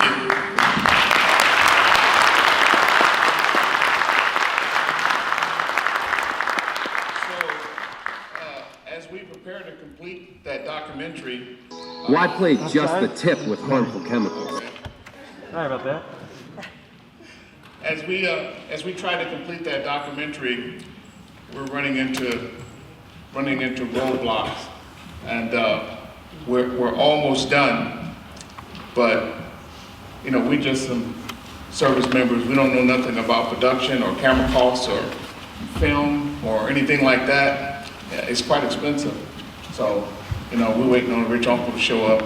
But when that happens, we should be finished with it by spring of 2022. So just pray for us that we'll have that right funder to be able to come help us finish it. We went all across the country to get a lot of different stories. Right now, A&E is very interested in it, so hope we can sell it to somebody to help make that kind of noise. And to those who work with those folks who serve, or around those folks who serve, if you see something, you say something. It just doesn't happen with Homeland Security. It happens in our neighborhood in regards of the military. You see, a lot of times when men and women complete suicide, if you go and you do an interview afterwards, several people say, well, you know, I knew something was wrong with him or her. They said this, they said that, but no one jumps up and down and screams. In regards to our peer work, that's one of the things that, you know, you ain't getting away with. If you have any suicide ideations, you say anything about hurting yourself, that's it. We're gonna stay right there with you and we're gonna call for help. The new app that we have now is connected to many local PDs. We can pinpoint a service member who's having suicide ideations by a transfer to the suicide line, a smooth transfer based off of them calling our phone line. And we can pinpoint within 10 feet where their phone is. Now that system by itself costs about $3,000, but somebody who we don't even know came and paid for it. So when we get calls from law enforcement officers, emergency service workers who just need to talk, and if they start moving towards wanting to hurt themselves, we can find you. We can find you. If you see something, say something. And I want to leave you all with this, and I'll move on. I don't know how many of you guys know this guy, but he's one of my favorite. And it's William Ernest Hensley, and it's Invictus. How many are familiar with Invictus? A few. All right. I'm gonna try to get through this. If I start crying, I'm gonna walk away, and just know that it's other parts to this poem, but it gives me goosebumps, and it tells the story of many. Out of the night that covers me, black as the pit from pole to pole, I thank whatever gods may be for my unconquerable soul. In this fell clutch of circumstance, I have not winced nor cried aloud, but on the bludgeoning of chance, my head is bloody but unbowed. Beyond this place of wrath and tears looms but the horrors of the shade, and yet the menace of the years find and shall find me unafraid. It matters not how straight the gate, how charged the punishment to scroll. I am the captain of my fate.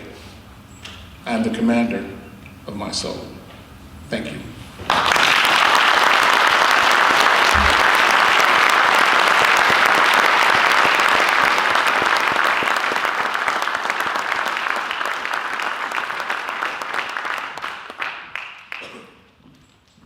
That was beautiful. Thank you very much. So, Jill Stevenson is the Gold Star mother of a U.S. Army Ranger, Corporal Benjamin Cobb, who died of his wounds 8 days after being shot by a sniper during his 3rd deployment. Stevenson is also a granddaughter of a World War II veteran who spent the last 12 years traveling the country honoring the strength, courage, and legacies of her son and grandfather. She's a humble patriot who made a vow to her son that she would spend the rest of her life honoring his legacy and trying to make him as proud of her as she gets to be of him. Please welcome Ms. Stevenson.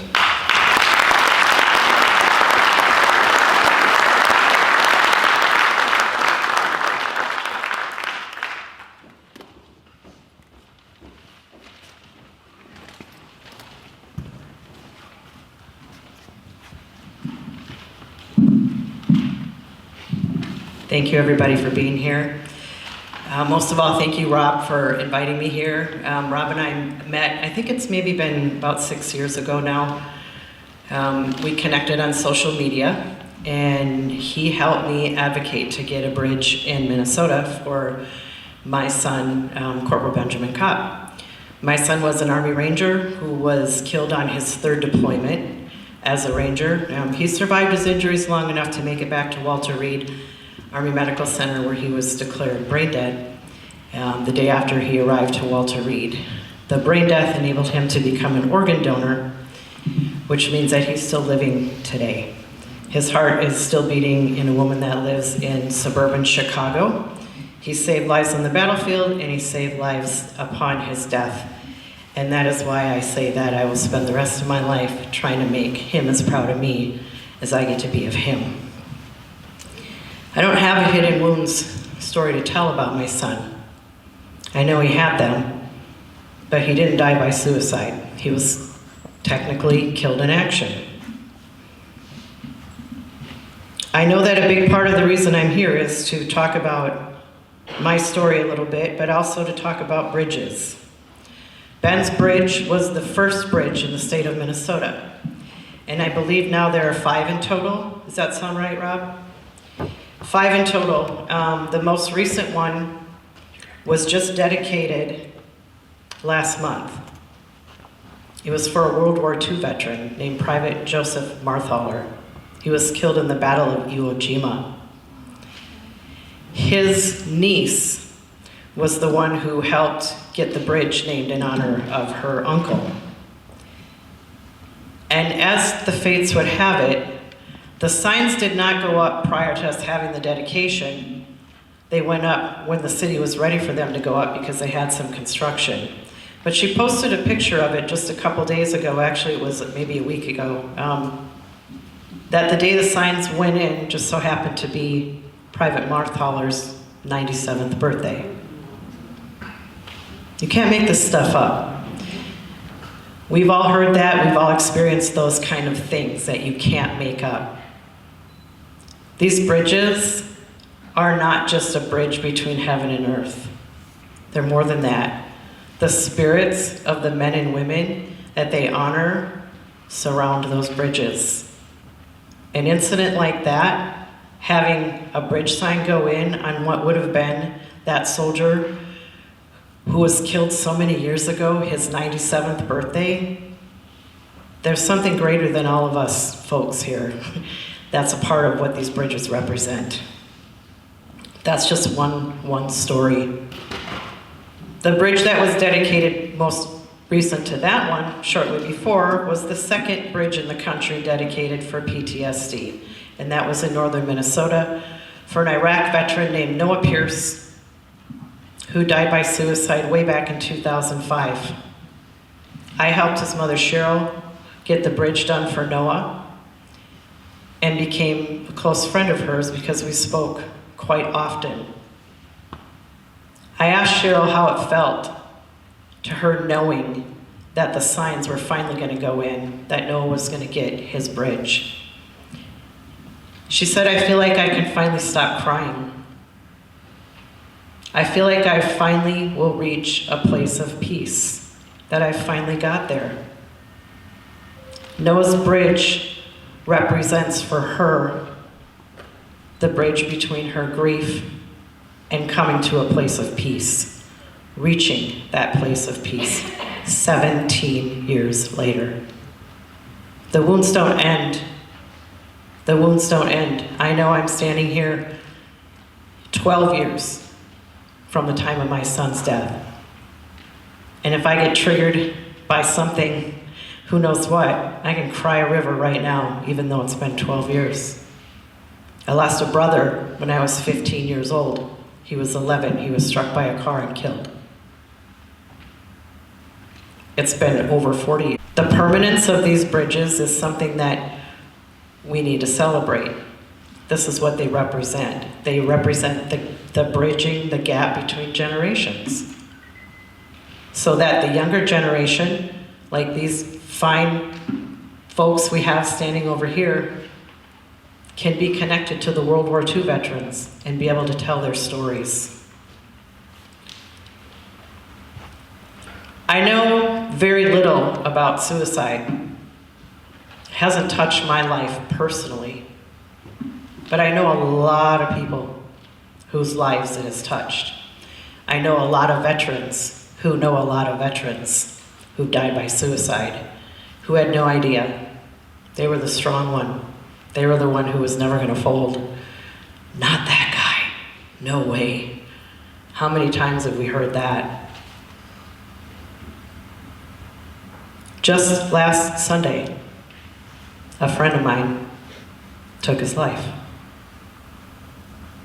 Is it ironic that this happened right before I was to come out here and speak and be a part of the dedication to a Hidden Wounds Bridge? I don't think so.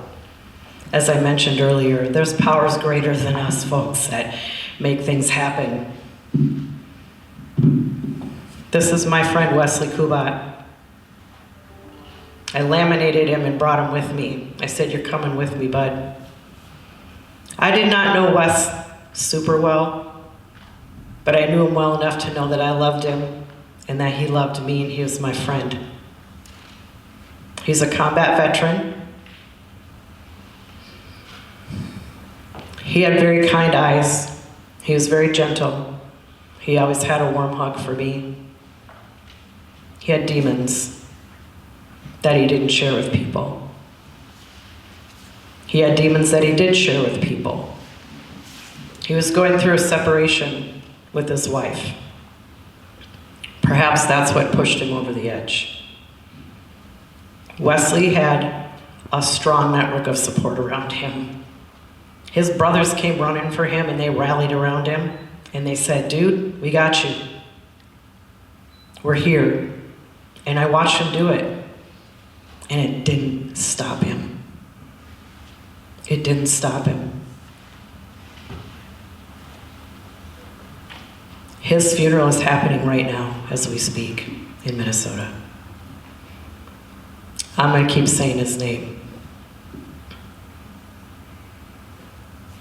If love was enough to keep us here, the world would probably be overpopulated. Love wasn't enough to keep my son alive. Love wasn't enough to keep Wesley alive. I believe there just comes a time when God wants us back. And it's not always up to us to determine when that day comes. I don't know what can be done to prevent suicide, to erase the hidden wounds. I know there's not a magic answer. There are no magic words that anyone can say. And that's the question that continues to come up. What can we do? What can we do? What can we do? Someone asked me that just last night. And I was talking to her about a mutual friend we have who happened to be an admiral in the US Navy whose 25-year-old son took his life unexpectedly last week. She knew him, I knew him, Rob knows him. What can we do? I said, as survivors, I think all we can do now is help each other. We can't help that person that's freed themselves from their wounds. What we have left to do is help each other. And to help each other make sure that we don't succumb to the pain. Because we're the ones who are left holding the pain. And what are we going to do with that pain? And what are we going to do with the power that we now have to do something with that pain? I stumbled across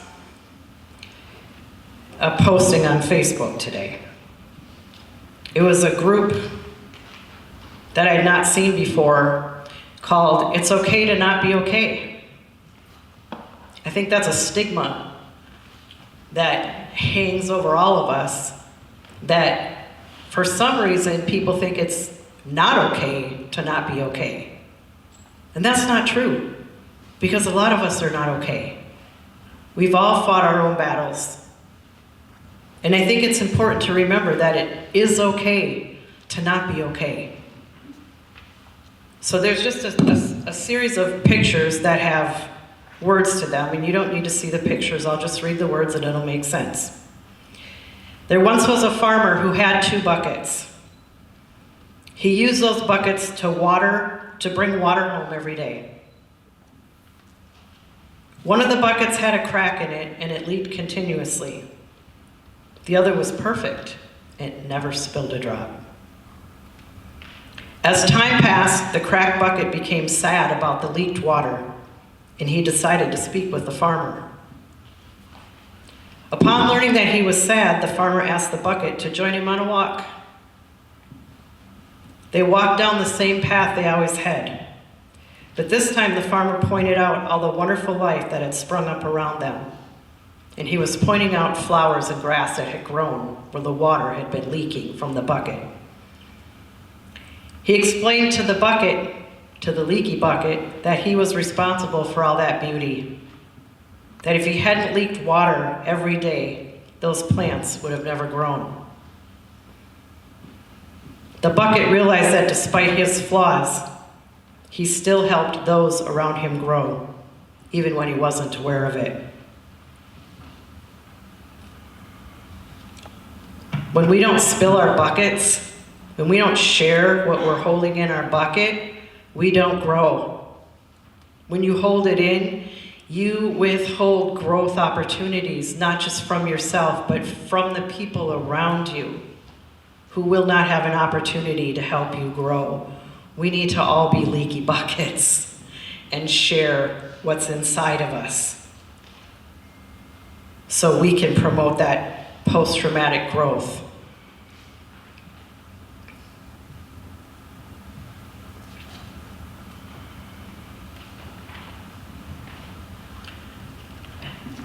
When my mother and I were in the hotel room in Washington, D.C., after our stay at Walter Reed, it was the day after we arrived, we had been informed by the physicians that my son was brain dead and that he wouldn't survive.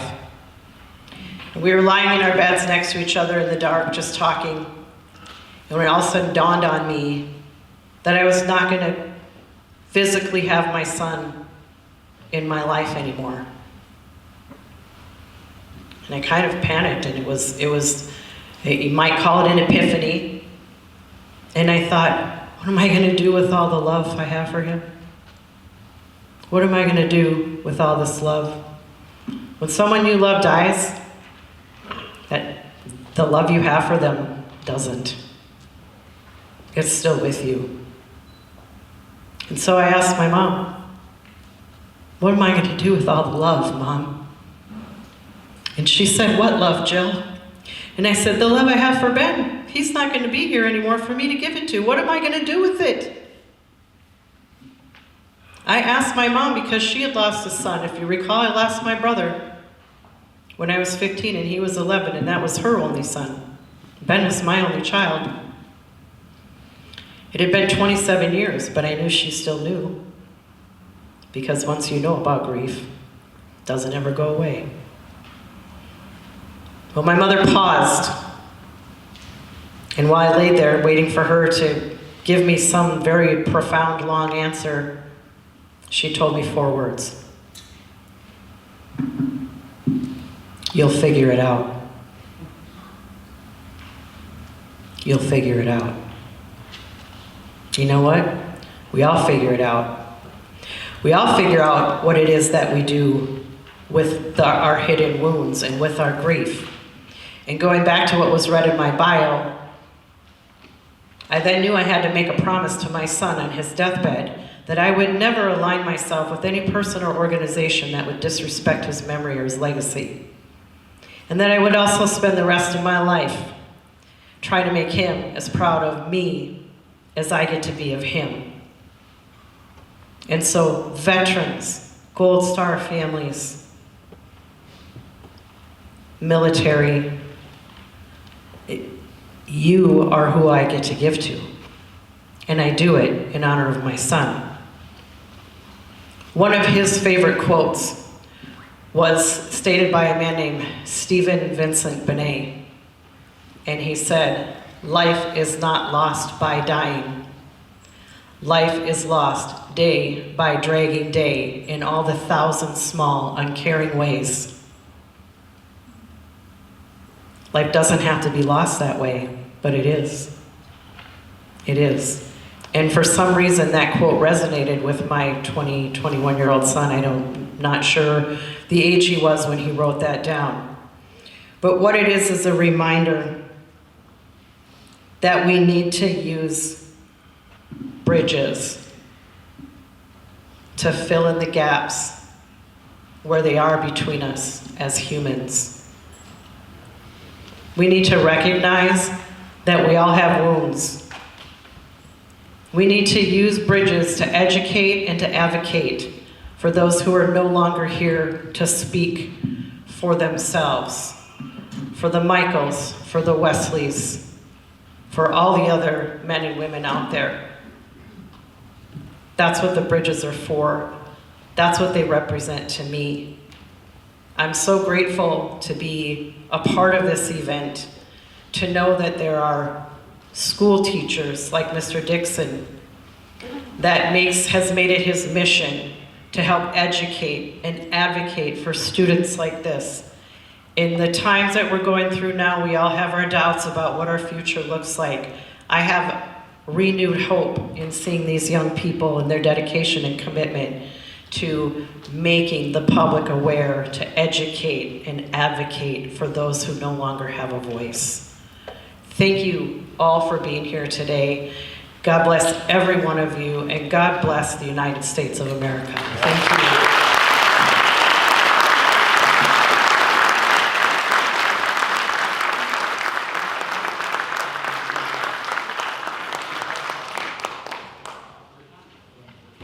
Thank you for that. So next is Rob Madore. Rob is the proud son of Ann and Joseph Madore. Rob credits his parents for all of his successes in life, including this bridge. Rob was our inspiration and guide on his project. He founded Bridges for the Fallen in 2012 after helping get a bridge named in honor of a friend's son, Navy SEAL Kevin Houston of Barnstable, Massachusetts. At the conclusion of the first bridge dedication, a few Gold Star families that had attended the dedication requested his help in honoring their fallen soldiers, and soon Bridges for the Fallen was born. In the years since, Bridges for the Fallen has received more than 1,779 requests in all 50 states, plus the territories of Puerto Rico and Guam. In the beginning, Rob never had any intentions of doing more than one bridge, but it morphed into something amazing that helps surviving family members cope with the loss and begin the road to healing. And now he is well aware that he can never stop. As his website states, the bridge is a mechanism of healing, and we are proud, honored, and humbled to serve our nation's fallen heroes and their families. Rob is a Harwich resident, and he is incredibly proud of his family, friends, and his town. The Madore family owns Escape Landscape and the Harwich Patriots Firewood Company. Someday, Rob hopes to have a goat named Brady. His saint of a wife, Cheryl, says that she doesn't think it's a good idea. Welcome, Rob.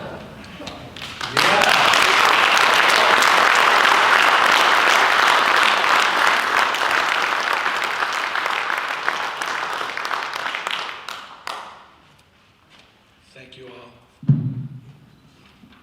I will get that goat someday too.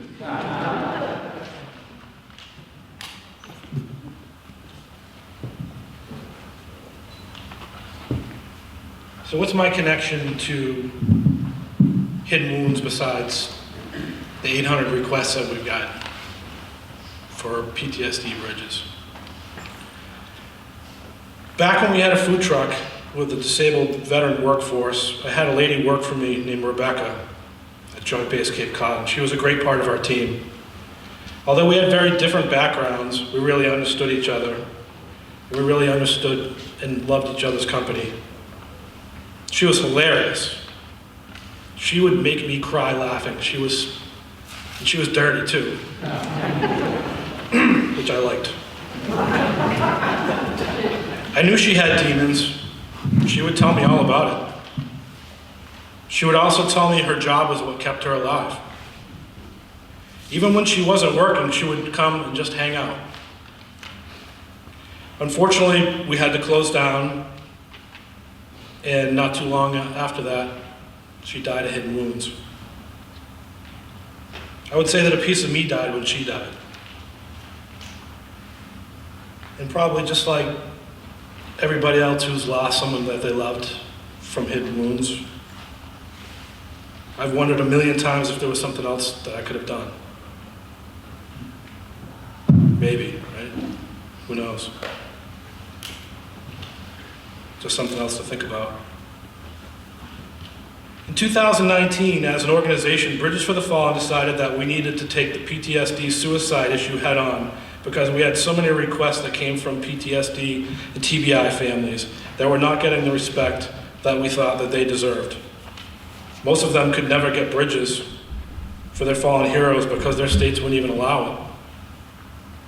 No discussion. Died of hidden wounds.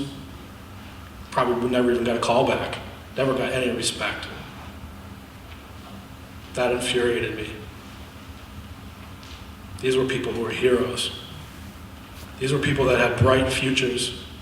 These were people who were #1 in their high school class, #1 in the Naval Academy, could have done anything.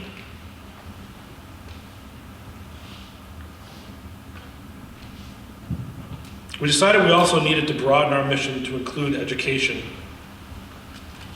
And with the brilliant, kind, compassionate teacher, John Dixon,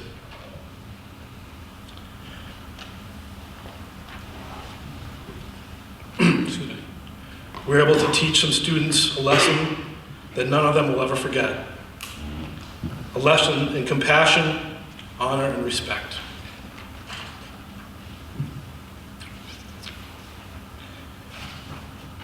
So being the last person who speaks, like everybody has stepped all over my speech. So I don't have a whole lot. That was pretty much the nuts and bolts of it. So unlike the last dedication where I was so rattled with my speech and forgot to thank everybody, I'm gonna do my best. But if I forget anybody, don't think that I don't love you. It's just, I tried to put this all together this morning in the heat of the battle, because we've been busy. I want to thank the members of Bridges for the Fallen for their outstanding dedication to our mission. I want to thank our incredible speakers and guests that came long distances to be here. I want to thank my family for dealing with a super distracted son, husband and father, because it's been a long, long year for us. We actually had a stretch of bridge dedications this year that went 36 weekends in a row across the country. And my friends, my family, and my employees picked up the pieces that I couldn't put together. My bro, Chief Dave LeBlanc, the Harwich Fire Department. Few people truly understand what I go through with this mission. And Dave LeBlanc is always there as a voice of reason and to make fun of me. I want to thank Cindy Williams and her incredible Harwich Chamber of Commerce. Cindy is the heart and soul of this community, and Harwich is a thriving success because of her. I'd like to thank the Mass State Police Pipes and Drums, our Massachusetts National Guard, Honor Guard, Sergeant David Mercado, the Mass National Guard. When you go outside, maybe you haven't seen, but there's a Humvee parked right in front of the building, which is pretty damn cool. I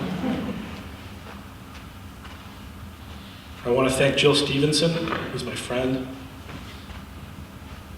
that I know that I can always go to. The Patriot Guard, 1,779 bridges. The Patriot Guard has stood beside us.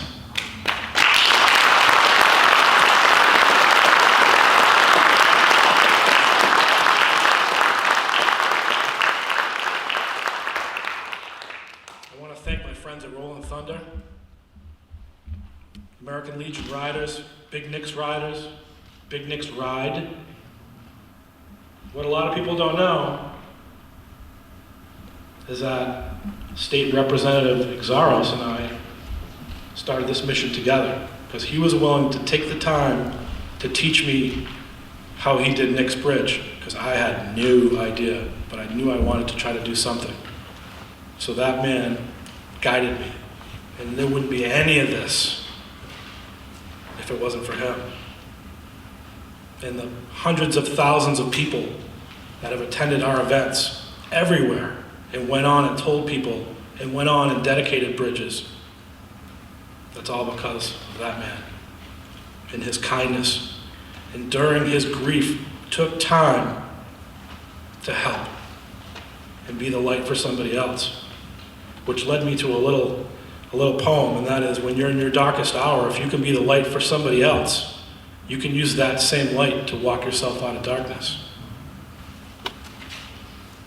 I want to thank Mass DOT that always hooks us up royally. You know, this state's incredible.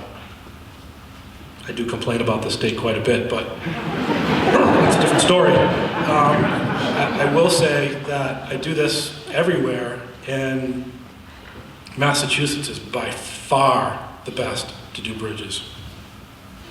There are some states, like Texas, that charge $4,650 to do a Gold Star Bridge in their state. Imagine that? Texas. Disgusts me. It shouldn't be that way. It should be free. These people have already paid the ultimate price. Their parents, their loved ones shouldn't have to break out the checkbook to honor them. It should be an automatic. John Dixon and these incredible Monomoy Regional High School students. You guys did a great job today. Yeah.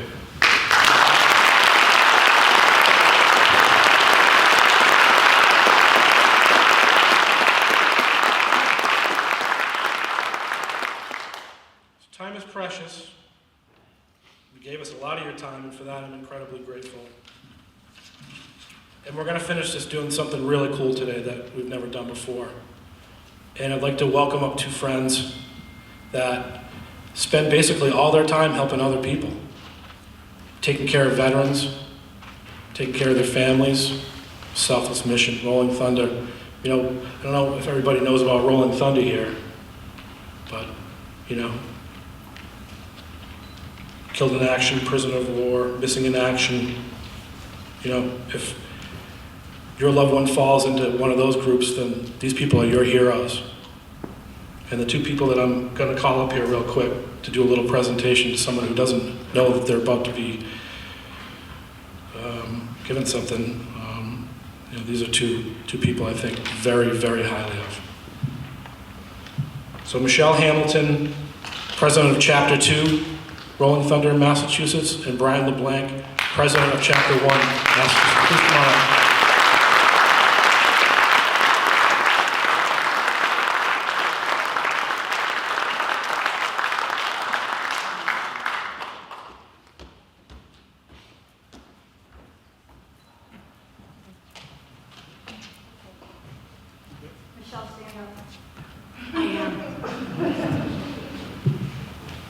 Hi, everybody. Thanks so much for having us here today. So I actually have the honor of ending things on a positive note today. Rob asked me to read something to you, and then Brian's got a little bit of something to do too. So Rob was tagged in a Facebook post on Cape Cod virtual yard sale. And that post said, "All right, everybody, I'm looking for a person. I know it's technically not what this site is about, but if I find this person, maybe I'll be able to see if they can help me with the thing that I want." You see, in the winter of 2014, my dad died. He was a Vietnam vet, and he died from many things, including exposure to Agent Orange. Fast forward to the summer of 2014, I was at Red River Beach in Harwich, and I was hungry. My wife and I decided to eat at a food truck that was there. I ordered a hot dog. She got a bunch of something, who knows what. However, I believe he only took cash. So I went back to my car to get some. While I was doing that, she told the man working the food truck about my dad, since it was a Wounded Warrior food truck. I bounced back to the food truck with my cash, unaware of the conversation that they'd had. My wife says, "He has something for you." And me being me, I think I'm getting a small French fry or a cool popsicle to go with it. Instead, I was told, "Hold out your hand." And I did. And into it, he placed this keychain representing Vietnam veterans. And in that moment, I completely lost it. I felt like my dad was there. Fast forward to 2020, my house burns down. Everything is a total loss, and some of my most precious things are gone forever. The keychain was one of those things. So, I'd love to find the man who made it, to see if he'd make me another one, or if he still has some. It wouldn't be the same if I made it myself. The moment was so precious to me, and it would mean a lot to me to find him. It was one of the most important moments of my whole life, because that gesture was one of the truest experiences. If you can help me, thank you so much. Sherilyn, can you please come forward? And if you have any family members with you, if you'd like to bring them forward as well.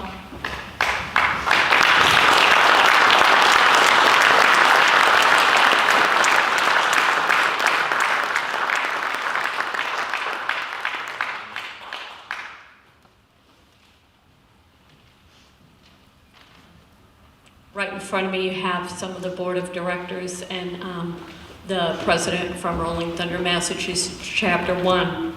You also have a very particular person. For those of you who don't know, Tom is a Vietnam veteran and a loyal Rolling Thunder member. He has supported the POW-MIA mission and America's veterans always with honor. He's a boots-on-the-ground Vietnam vet, a man from a proud military family, and a proud Rolling Thunder member. Brian, you ready? Mm-hmm. We have something for you, Sharon.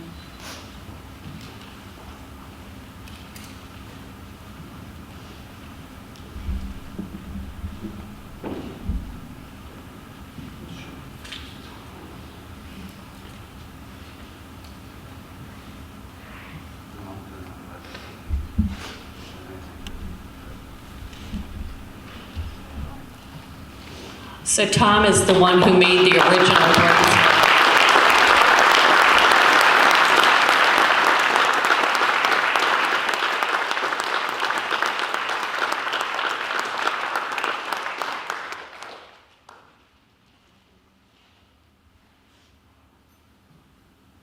Don't leave just yet.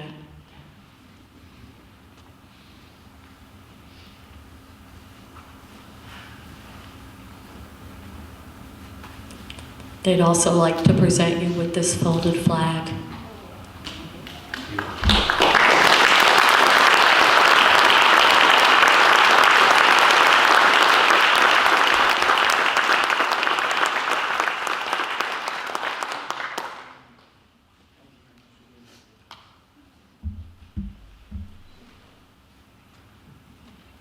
Rob, thank thanks for giving us the honor of being able to do that.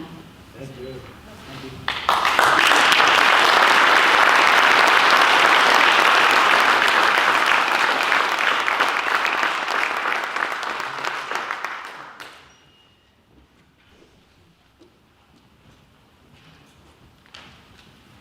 Thank you so much for that beautiful ceremony. I'd like to invite back our select choir to lead us in God Bless America.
Mr. Dixon, come on up.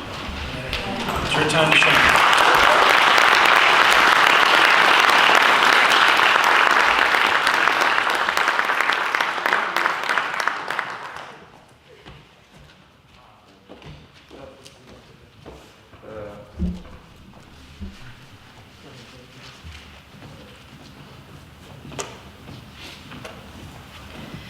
I have something I'd like to present to Mr. Dixon. This is, as Rob said, he handed this baton off to me and I took it and ran. It's a certificate of appreciation. It's the 2021 Bridges for the Fallen Patriotic Educator of the Year. And I'm going to read to you what we wrote on there. Bridges for the Fallen presents this certificate of appreciation to Mr. John Dixon for his unwavering support in bringing the Hidden Wounds Memorial Bridge to fruition. Without the commitment of upstanding members of the community like yourself, this day would not have come. On behalf of every person this bridge represents, we offer our heartfelt gratitude for believing, like we do, that their lives mattered. Because of your loyalty as an educator in this community, their names will be spoken, their legacies will be shared, and above all else, they will not be forgotten. Thank you for helping us to honor and remember the hidden wounds of our fellow Americans. We are proud and grateful to call you a friend.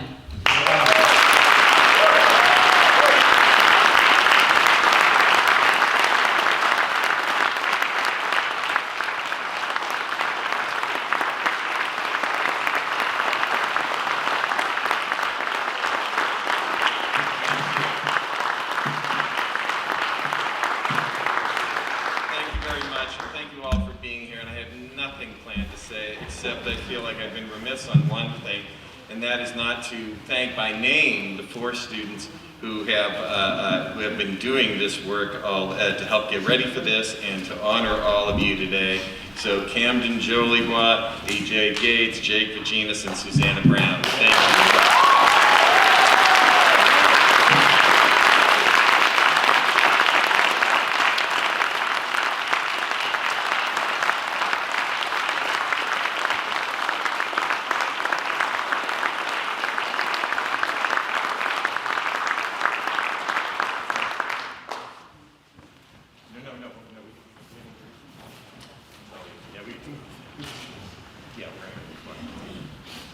On behalf of Monomoy Regional High School, I thank you all of our speakers, for being here today and for advocating for our veterans in need. We thank you all for joining us and expressing your support for veterans and first responders who suffer from the hidden wounds of their service. Together we can make a difference. We want to help people who are desperate feel that we care about them. We honor and we value them. We appreciate their past and future service to our nation. Hopefully they will feel that when they drive by the Hidden Wounds Memorial Bridge.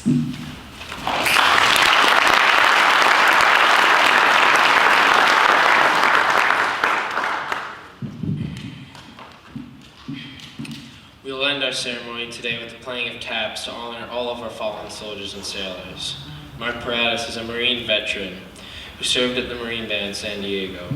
He has sounded taps more than 1,000 times for military funerals for our fallen veterans, including at Arlington National Cemetery at the Eternal Flame, the Vietnam Wall, numerous memorials, and Veterans Day events, as well as the sharing his military experience at school ceremonies. He's a life member of the Marine Corps League, past commandant of the Marine Corps League Detachment 927, and a member of the American Legion. He currently plays trumpet in the Harwich Town Band, Chatham Town Band, and the Cape Sound Dunes Big Band. Together, guys, we can help find the hidden wounds of our veterans. Good afternoon. Thank you, guys.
Thank you for attending and safe travels.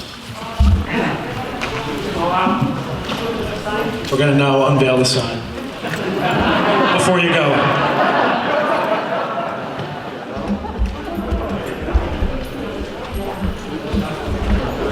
That would have been a pretty big thing to forget.